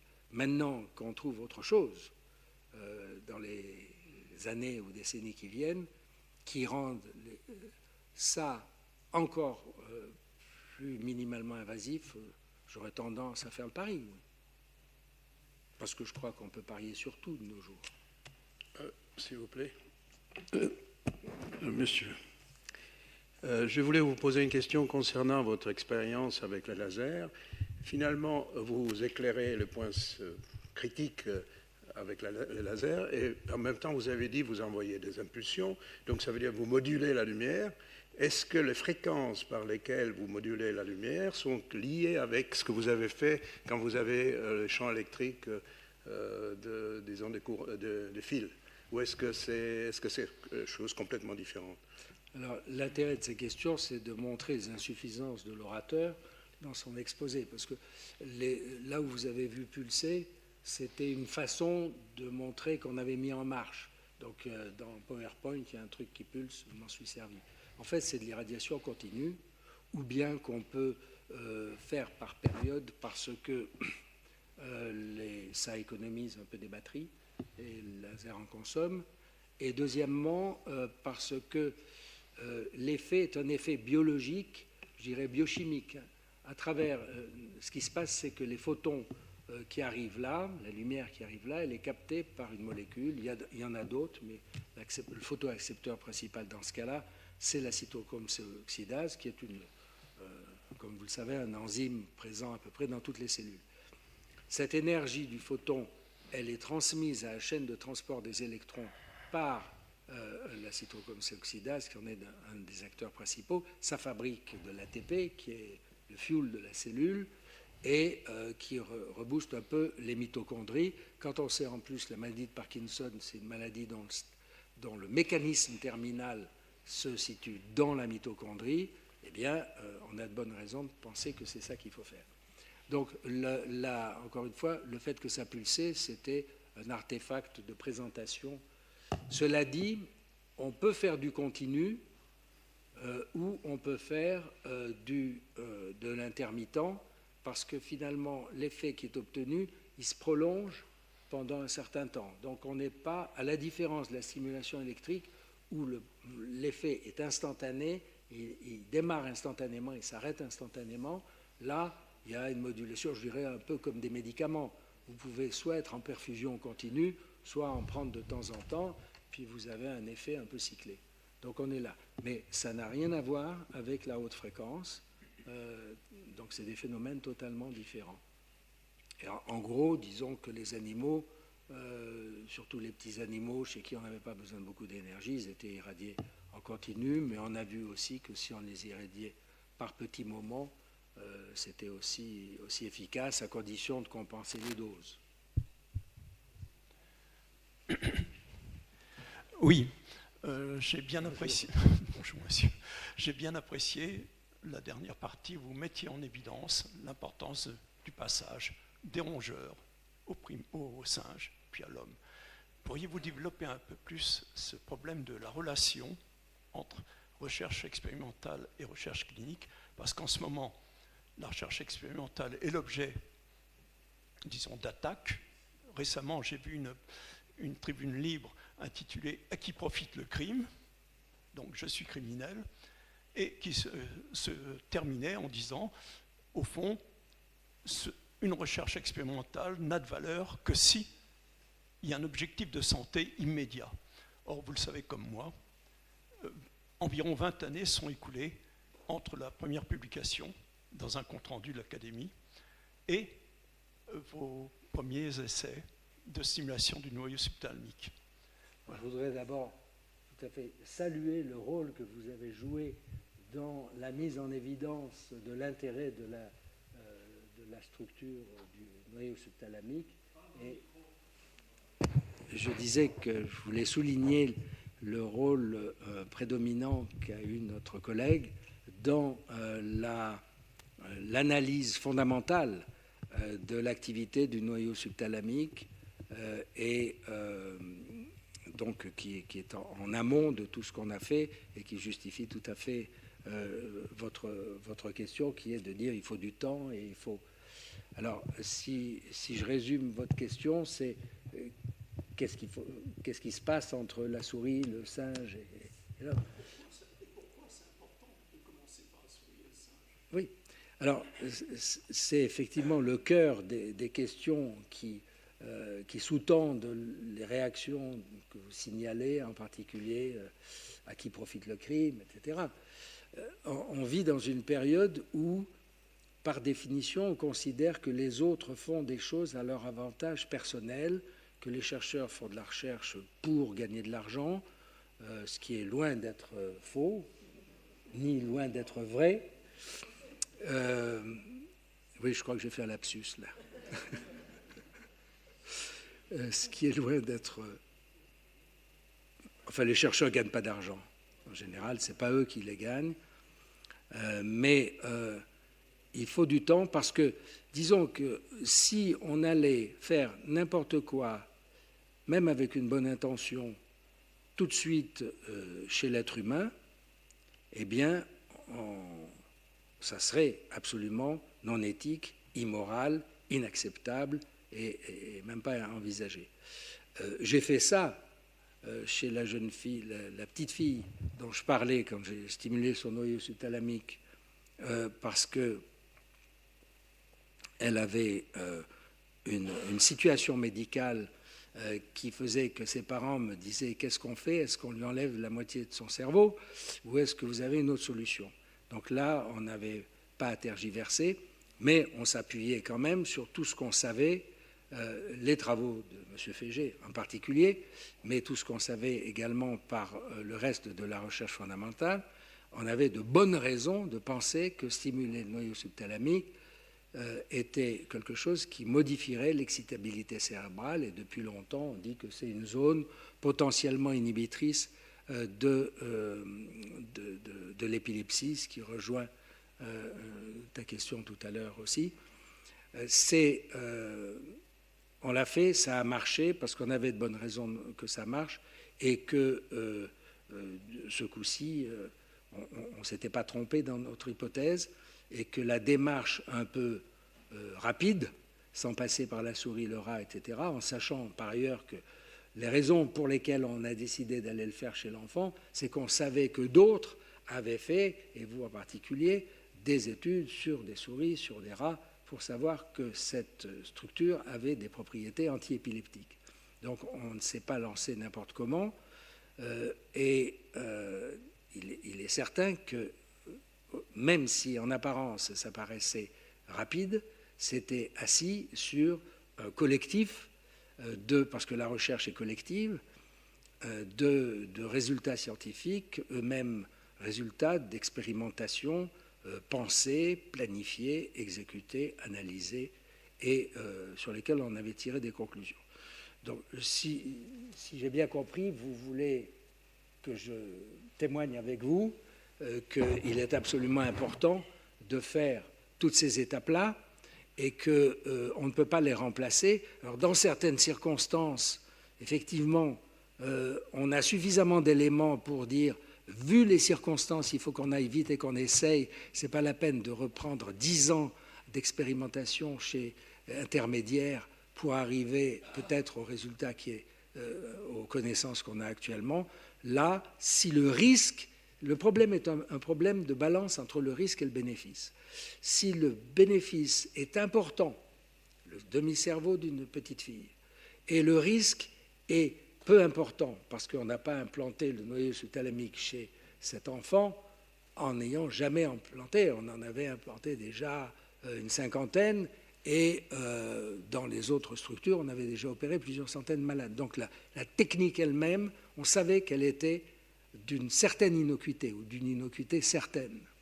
Et on pouvait se permettre de faire cette balance entre une décision rapide et en face d'un problème grave.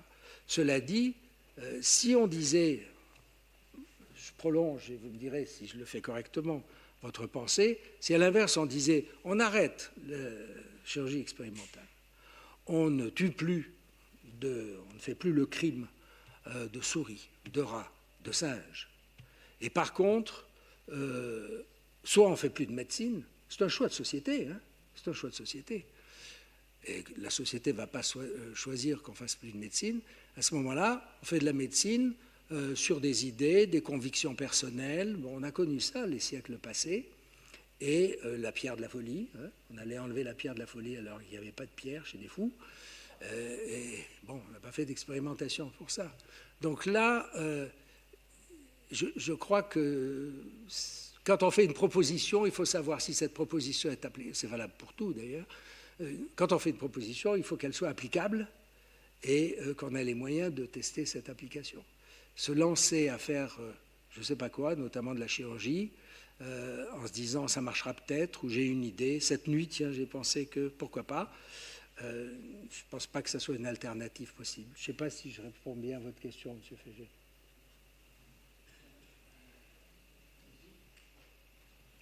Bonjour.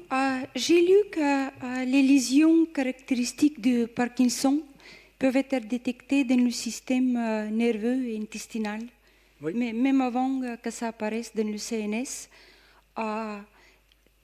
Est-ce qu'il y a des tests développés qui sont spécifiques et s'ils sont positifs, est-ce qu'on peut envisager des bonnes méthodes qui peuvent être préventives?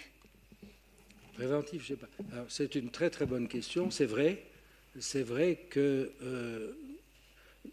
on a un système qui est fait de façon, je dirais, économique. Enfin, moi, je le vois comme ça. Plutôt que de mettre une serrure différente à chaque porte dans un immeuble de 95 étages, c'est bien d'avoir des passe-partout qui se répètent tous les 10 étages, par exemple. Ça fait faire des économies. Alors, je ne dis pas que que le corps humain a été fait sur la base d'économies, mais d'une certaine manière, on retrouve dans le cerveau toute une série de neurotransmetteurs qu'on retrouve aussi dans d'autres structures, d'autres glandes, et en particulier dans le tube digestif. Moi, j'ai passé une année magnifique au Salk Institute à San Diego, où j'ai appris beaucoup de choses, et où le responsable de mon laboratoire, du laboratoire dans lequel j'étais, Floyd Bloom, disait toujours « Do we have a gut in the brain or a brain in the gut ?» Est-ce qu'on a un cerveau dans l'intestin ou est-ce qu'on a un intestin dans le cerveau? Et toi, tu avais été aussi dans ces coins-là. C'est vrai qu'on retrouve à peu près les mêmes choses. Ça ne veut pas dire forcément que l'un soit la copie de l'autre. Il se trouve que, effectivement, dans la maladie de Parkinson, on observe dans les cellules catécholaménergiques, on va dire, et dopaminergiques en particulier, qui se trouvent ailleurs dans le corps humain, et notamment dans le tube digestif, des phénomènes de dégénérescence qui sont à peu près, on va dire, identiques. Et c'est plus facile d'aller par coloscopie prendre un petit bout de muqueuse du côlon, ou de l'intestin grêle, du côlon en particulier, de l'analyser et de voir que les cellules qu'on connaît bien, elles sont en train de dégénérer, plutôt que d'aller le prendre dans le cerveau, où elles sont dans des toutes petites quantités, et si on fait le prélèvement, après, il n'y a plus rien du tout. Donc c'est effectivement une autre chose. Alors, est-ce que c'est avant le processus? Ça, on ne sait pas. C'est avant les symptômes, parce qu'effectivement, je vous ai dit que les malades, quand ils commencent leurs symptômes, ils ont déjà fusillé 50 à 70% de leurs cellules dopaminergiques dans la substance noire. Est-ce qu'il en est autant? Est-ce que c'est la même chose dans le tube digestif? On ne sait pas encore, c'est des études qui sont en cours, mais on peut effectivement le voir avant que les symptômes apparaissent. Maintenant, ça veut dire, pour être logique, est-ce que je vais faire une biopsie du côlon à tout le monde qui n'est pas encore parkinsonien pour savoir si celui-ci, éventuellement, il va devenir parkinsonien? Par contre, ça peut être un élément de diagnostic complémentaire. Les éléments de diagnostic actuellement, pour être certain que c'est un Parkinson, il n'y en a pas beaucoup, à part le PET scan que j'ai rapidement évoqué, qui est une technique d'imagerie fonctionnelle du cerveau. Et là, on voit que les neurones ont disparu alors que vous n'êtes pas encore officiellement parkinsonien. Alors, est-ce que c'est plus facile de faire ça ou est-ce que c'est plus facile de faire une biopsie du côlon pour voir qu'on a une dégénérescence? Ça se discute. Moi, je préférais plutôt avoir un PET scan du cerveau plutôt qu'une biopsie du côlon. Mais c'est des démarches qui sont à valider, qui peuvent converger. C'est ça qui est important. Est-ce que ça peut nous permettre de prévenir? Est-ce que, je dirais non, parce que pour le moment, est-ce qu'on sait prévenir une maladie de Parkinson quand on sait que c'est une maladie de Parkinson? Non. Et de le savoir un tout petit peu avant. On n'est pas comme dans le domaine du cancer, où le plus tôt on le sait, le plus efficace on est avec les traitements. Un Parkinsonien qui ne veut pas se traiter, il y a des tas de raisons pour lesquelles certains Parkinsoniens disent « je veux retarder le plus possible », en particulier l'apparition des dyskinésies. Eh bien, on lui dit « c'est votre choix. Si vous voulez être gêné par votre maladie, mais vous trouvez que c'est tolérable, pourquoi pas? Parce qu'on ne meurt pas véritablement de cette maladie. Et le jour où on décide de la traiter, on n'a pas perdu de temps. Alors que dans le cancer, on en meurt, et si on démarre le traitement plus tard, c'est souvent trop tard. Donc dans la maladie de Parkinson, je crois que cette découverte, elle est essentiellement corroborative d'autres éléments de diagnostic, et je dirais presque plus pour comprendre les mécanismes, c'est plus facile d'aller suivre l'évolution de la dégénérescence par des biopsies itératives dans le côlon que d'aller les prendre dans le cerveau. Oui, je voudrais poser une question sur la recherche expérimentale, puisque vous avez un laboratoire magnifique et vous pouvez faire des prélèvements biologiques, spectres de masse, etc. Ma question, c'est, expérimentalement, quand vous faites une stimulation cérébrale profonde chez un animal chez qui vous avez induit, par exemple, une maladie de Parkinson ou son équivalent, est-ce que vous voyez des modifications des noyaux cellulaires? Est-ce que le fait d'avoir une stimulation cérébrale à long terme va entraîner par rapport aux groupes contrôle qui ne sont pas électrostimulés, est-ce qu'il va y avoir des profils d'expression de gènes ou de métabolites qui vont être différents dans un cas par rapport à l'autre? C'est bien évidemment une excellente question. La réponse, c'est oui et non. Non au sens où, je saute un peu, au sens où la stimulation cérébrale, comme je l'ai dit, n'a pas d'effet neuroprotecteur et qu'on a été obligé de se tourner vers d'autres solutions, dont les infrarouges. Néanmoins, on a publié des travaux où, chez des singes, on leur a fait soit une destruction du noyau subthalamique, ce qui pour moi équivaut à une inhibition forte, soit une stimulation mettant des électrodes, et on leur a donné du MPTP, et qui est donc le toxique qui mime la maladie de Parkinson. Et chez ces animaux, on a observé du côté où on avait manipulé le noyau subthalamique, soit par destruction, soit par stimulation haute fréquence, la déperdition neuronale induite par le MPTP du côté stimulé ou lésé était moindre, donc il y avait un effet neuroprotecteur. Un effet neuroprotecteur qui n'est pas très important, et au point que, pour le moment, personne n'a encore vu de malades stimulés, il y a une ou deux histoires de chasse, c'est tout. Mais globalement, les gens qui sont stimulés, ils continuent à évoluer, comme je l'ai dit. Alors, ça, c'est le côté, je ne sais plus si c'est non, il n'y a pas d'évolution. Par contre, si on prend ce qu'on a fait, un groupe de malades, qu'on a opéré soi-même et pas avec les autres et tout, parce que les essais multicentriques, pour démontrer des choses, ça augmente les écart-types et souvent ça noie les... On a pris 89 malades qu'on avait opérés consécutivement.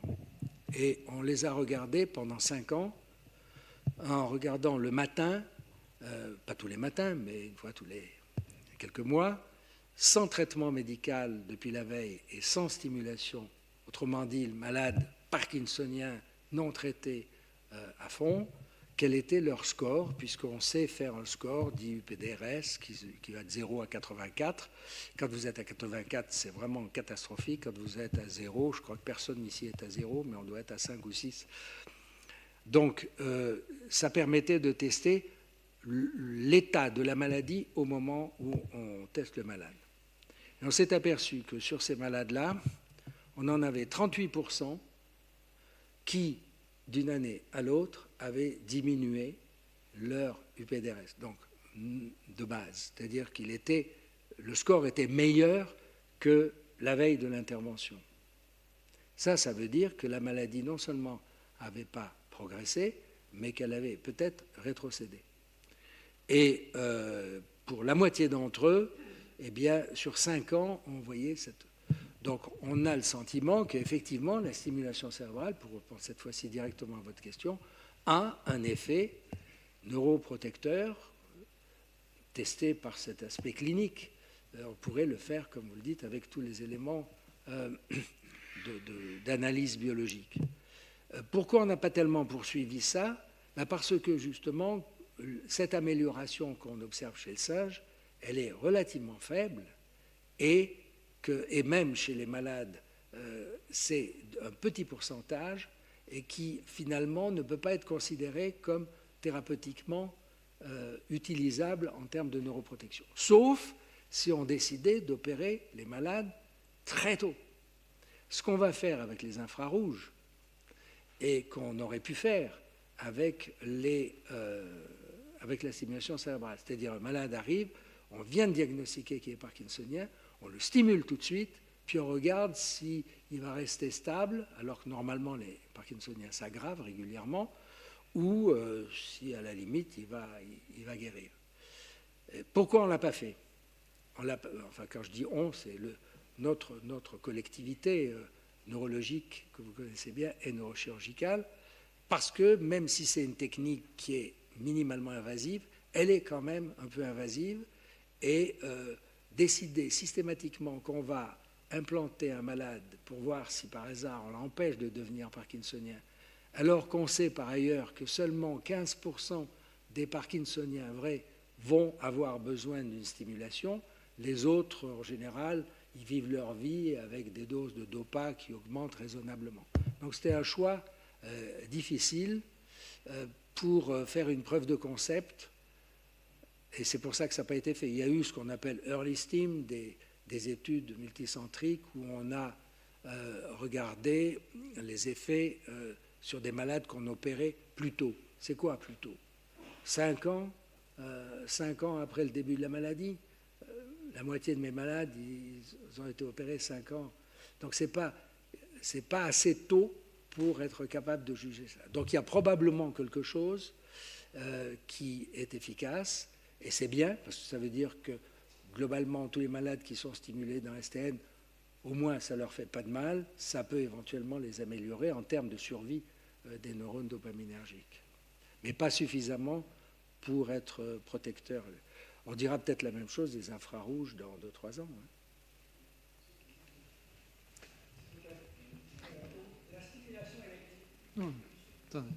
Je voulais savoir quelle est la fonction de l'insula dans le cerveau. Là, c'est énorme. C'est énorme. Je ne suis peut-être pas le meilleur pour y répondre. C'est une zone qui est Tu as une réponse, toi? Francis Crick disait que c'était la conscience qui se trouvait là avec Koch. Tout simplement parce que c'est la région qui reçoit le plus d'informations et qui envoie le plus d'informations. Mais Francis Crick est mort, Koch est toujours vivant et il se garde très bien. Oui, non, c'est vrai que c'est une zone centrale. On ne sait pas très bien, effectivement, en gros, à quoi elle sert. On sait qu'elle est appliquée en particulier dans l'épilepsie. Maintenant, on opère, on enlève c'est ça. On enlève des insulas chez des malades dont on a fait la preuve que leur épilepsie démarre dans l'insula, et on le fait en mettant des électrodes d'enregistrement cette fois-ci. C'est pour ça que je disais que c'était facile de stimuler l'insula si on était certain que ça suffisait pour supprimer l'addiction au tabac. Donc, je ne saurais pas vous dire exactement à quoi spécifiquement l'insula sert, si ce n'est que c'est une zone de rencontre de beaucoup d'influences, beaucoup d'informations, et toutes ces zones, on va dire associatives, entre guillemets, ont des importances centrales, quoi, c'est sûr.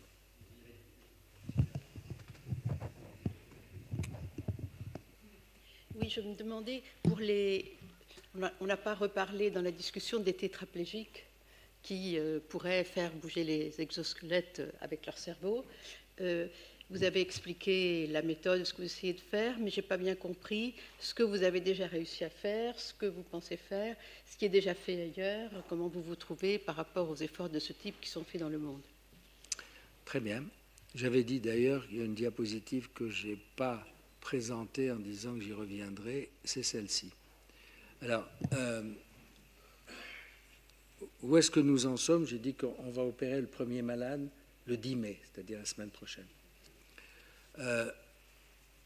On travaille sur ce projet depuis pratiquement mon arrivée au CEA, c'est-à-dire pratiquement 10 ans, et on a fait ce que j'ai montré très rapidement, trop rapidement, des manips chez des rats, chez des singes, bien évidemment pas chez l'homme, mais tout ça a progressivement établi un des éléments particuliers de la recherche clinique, qui est d'établir les preuves de concept et en même temps les preuves d'innocuité.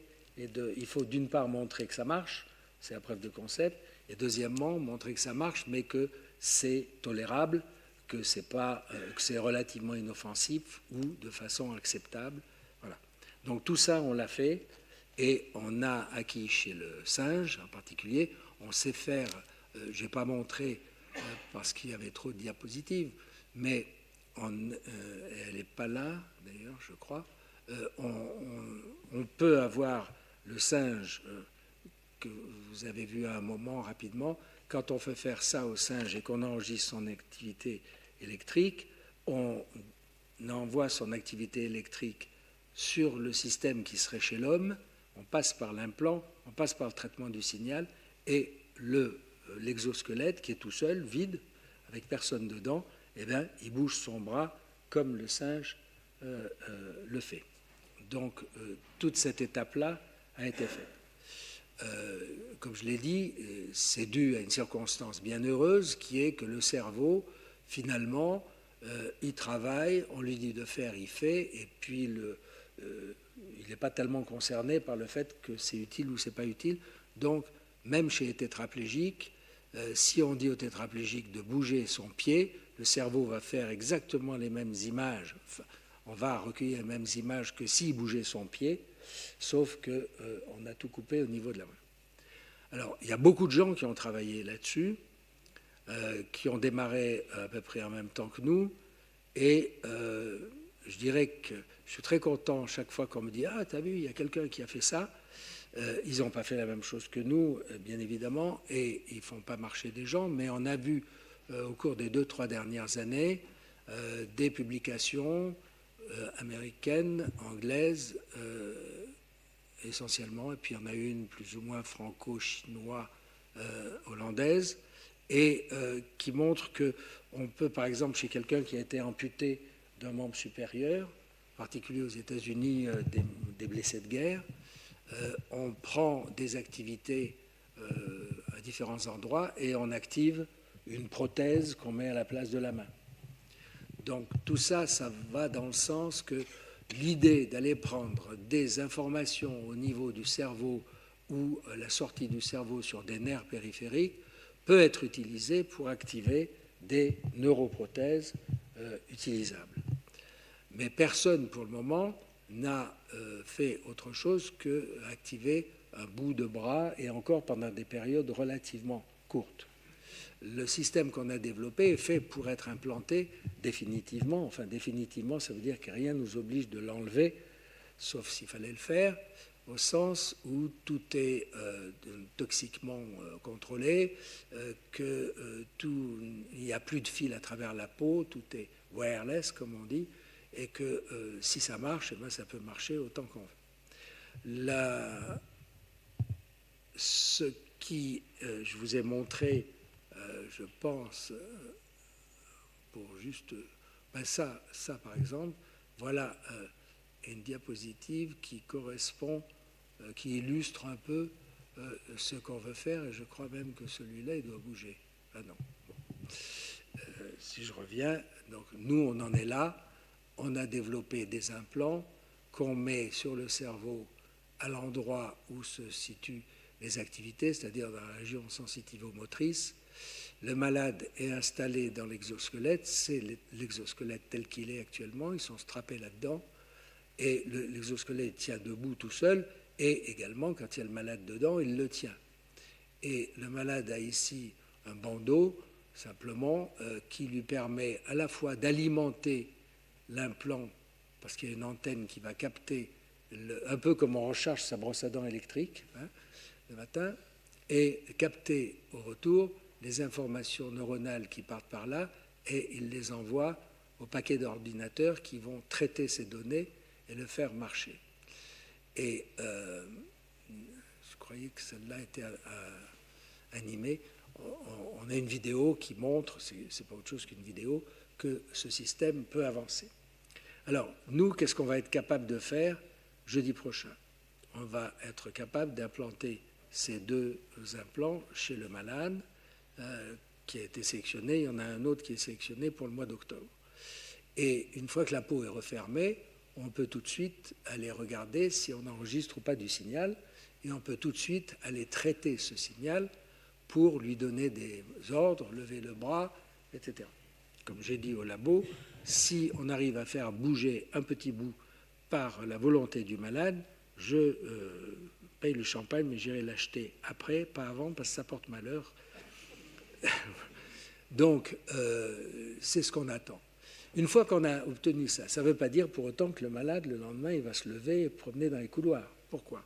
Parce qu'il faut entraîner le malade. Les logiciels qu'on utilisait, il fallait faire d'une manière ou d'une autre les mêmes mouvements pour qu'il y ait une correspondance entre l'activité qu'on enregistrait et le mouvement qu'on voulait faire.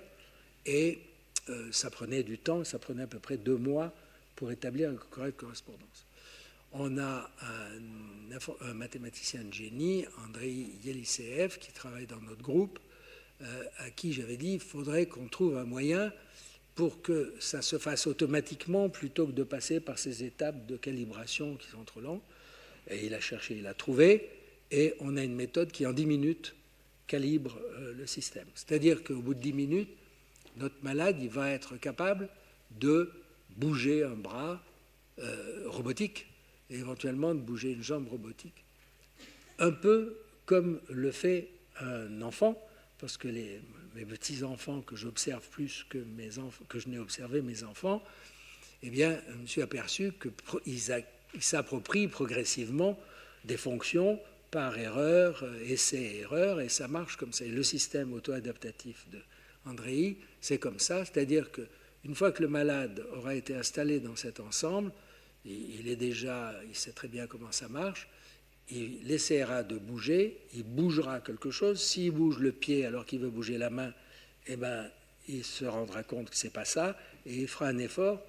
Et le meilleur atout qu'on a, là, c'est le cerveau du malade. On n'a pas d'hypothèse à faire, je ne sais pas comment il fonctionne, tout ce qu'on sait, c'est qu'il fonctionne bien. Et le cerveau du malade va faire, on l'a vu chez le sein, il s'adapte jusqu'à aboutir à un geste adéquat. Et je termine ma réponse à madame. Donc ça, on est très confiant. Par contre, on sait qu'il y a quelque chose qui ne marchera pas. La marche automatique, ce n'est pas impossible à faire. On a des logiciels qui font ça et que vous marchez. C'est mettre un pied devant l'autre et puis on recommence, la comptine quand on avait enfant. Par contre, il y a quelque chose qui est très difficile à régler, qui est l'équilibre. Et c'est un peu comme les hélicoptères. Un hélicoptère en vol stationnaire, c'est facile, si j'ose dire. Se tenir debout, c'est facile. Et le robot, là, avec ou sans malade dedans, il se tient debout, il est équipé avec ce qu'il faut, de gyroscope et tout.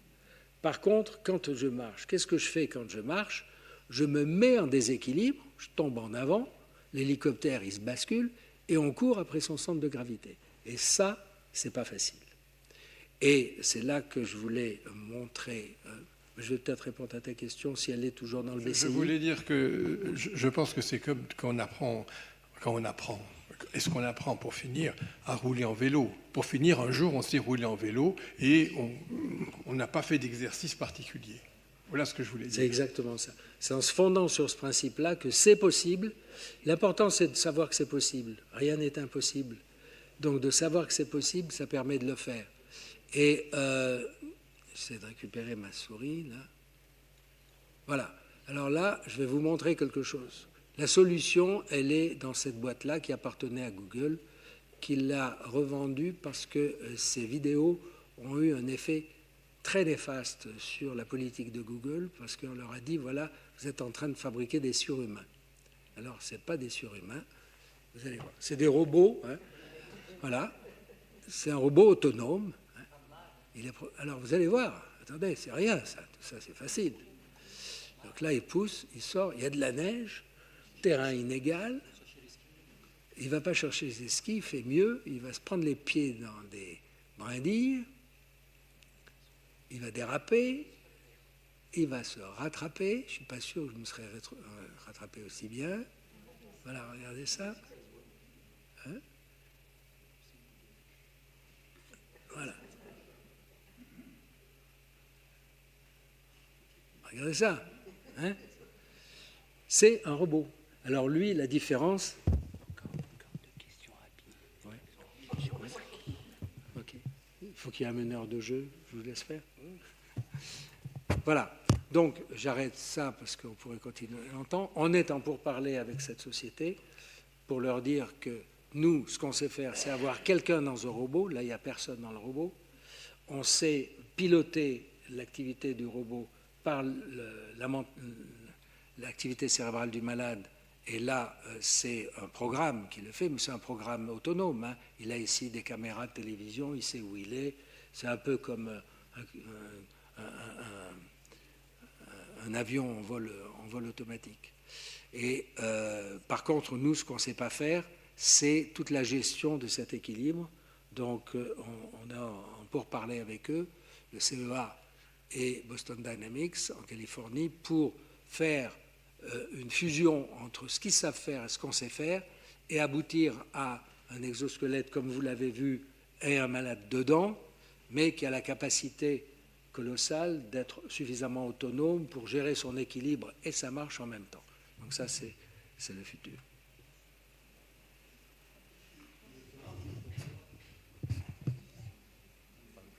Je suis un tout petit peu inquiet de vous entendre dire que tout ça repose sur l'hypothèse que le cerveau a la même activité qu'on fasse l'action ou qu'on a l'intention de la faire. Parce qu'il y a quand même des fois où on a l'intention de donner une claque à quelqu'un, on pense qu'on va la donner, mais on ne la donne pas. Donc je me demande s'il n'y a pas des dérives possibles et indésirables dans le fait que ça se repose sur cette hypothèse relativement simple, voire simpliste. Alors, toute dérive est possible dans toutes les situations, ça c'est clair. Cela dit, ce n'est pas une hypothèse. Ce que j'ai peut-être pas assez montré, c'était que c'est une réalité, et je suis passé assez vite parce qu'on n'a pas beaucoup de temps, c'est vrai, mais voilà, ça, c'est une activité réelle enregistrée par magnétoencéphalographie. Elle représente le mouvement, elle correspond au mouvement de la main droite. Si je demande à cet individu de faire comme ça avec sa main droite, acte volontaire, piloté par le cerveau. Le pilotage par le cerveau, il est celui-ci qui va aller au bras et faire ça. Maintenant, je lui dis, pensez que vous êtes en train de le faire, mais ne le faites pas. Eh bien, on va avoir la même activité. Et le tétraplégique, je vais lui dire, bougez votre jambe, et il ne peut pas, on va avoir la même activité. Donc, ce n'est pas une hypothèse. C'est pas une hypothèse. On a mis un certain temps à en avoir la preuve.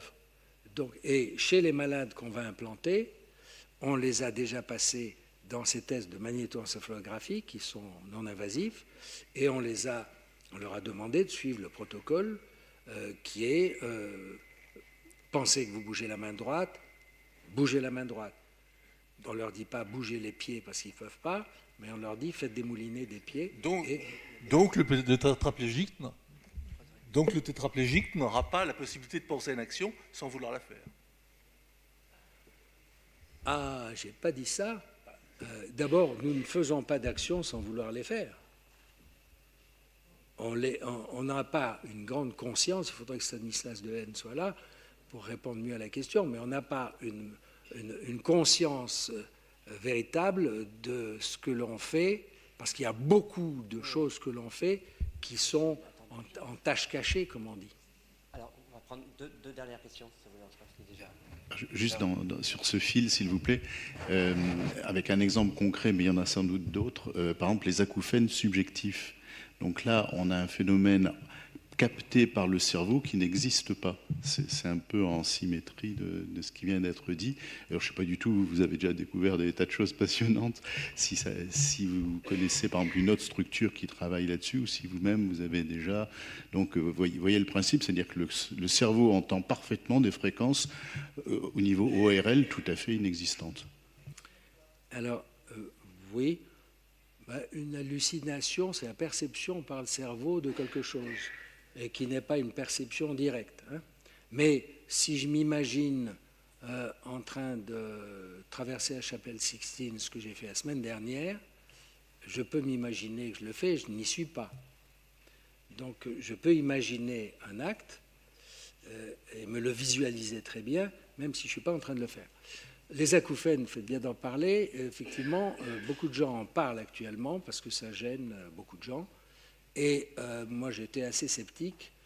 Et bon, il y a des gens en Allemagne, M. Birnbauer, qui est très spécialisé dans ce domaine, au point que finalement, on a adhéré à un protocole de recherche clinique multicentrique et qu'on a opéré déjà 2 malades.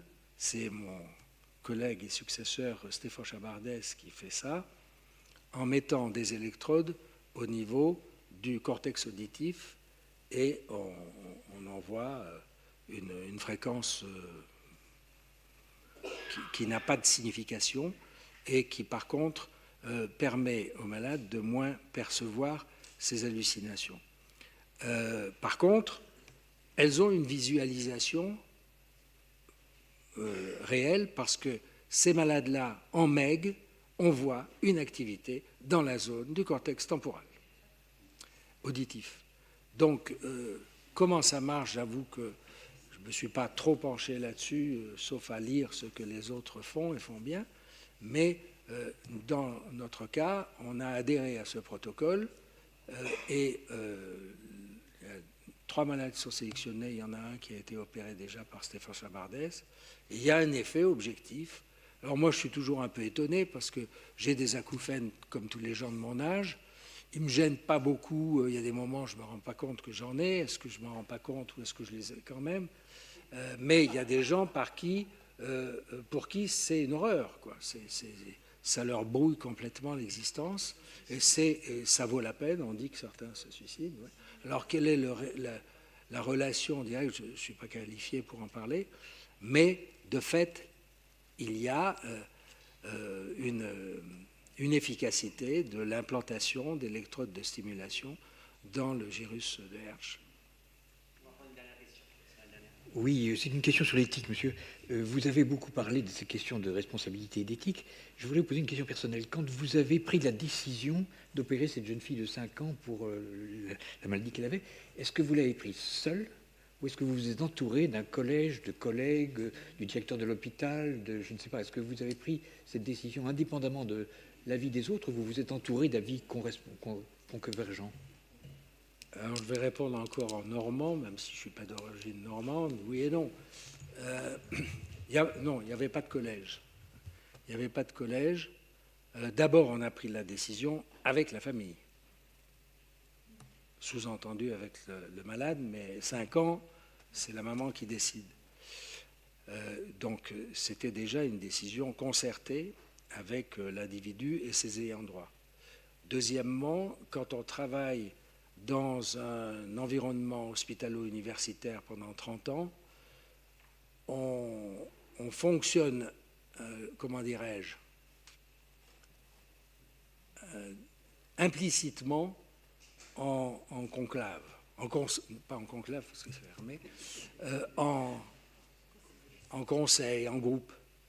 C'est-à-dire qu'il y a une attitude globale dans l'équipe. Quand vous êtes le responsable de l'équipe, vous êtes le porteur de ça, et vous le faites quand même en accord avec la politique générale de votre équipe qui est à l'intérieur de l'hôpital. On sait ce que vous faites, donc prenez pas tous les jours des décisions extraordinaires.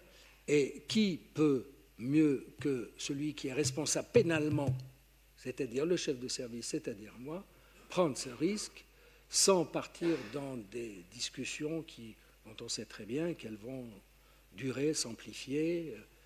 Donc j'ai pris cette décision avec la famille, mais cette décision, elle était la conséquence d'une connaissance particulière, en particulier à Grenoble, dans mon équipe, où on était quand même ceux qui avons initié toutes ces démarches de stimulation, et où tous les membres de l'équipe autour, en particulier Stéphane Chavardès, qui maintenant a pris ma suite, ça fait un consortium permanent. Alors, il est évident, je ne me souviens pas qu'on soit assis un jour en fermant la porte et en disant voilà ce qu'on va faire et tout. Bon, quand on fait le planning opératoire, comme on dit je vais opérer ça, puis ensuite on explique les cas. Et les gens en discutent. S'il y a des oppositions manifestes, on voit qu'est-ce qu'on fait avec ces oppositions. Mais ce n'est pas vraiment la démarche de style présenter un cas devant un auditoire dit spécialiste qui va analyser les tenants et les aboutissants et qui se met à votre place finalement. Donc là, moi j'ai pris mes responsabilités, comme on le fait souvent. Quand on opère des choses qui sont validées depuis des années, dans la chirurgie tumorale ou des anévrismes, n'importe quoi, il y a des moments où il faut prendre des décisions. On ne va surtout pas réunir un conclave. On va prendre ça sur la base de ce qu'on a appris, sur la base de ce qui est la stratégie et la philosophie du groupe,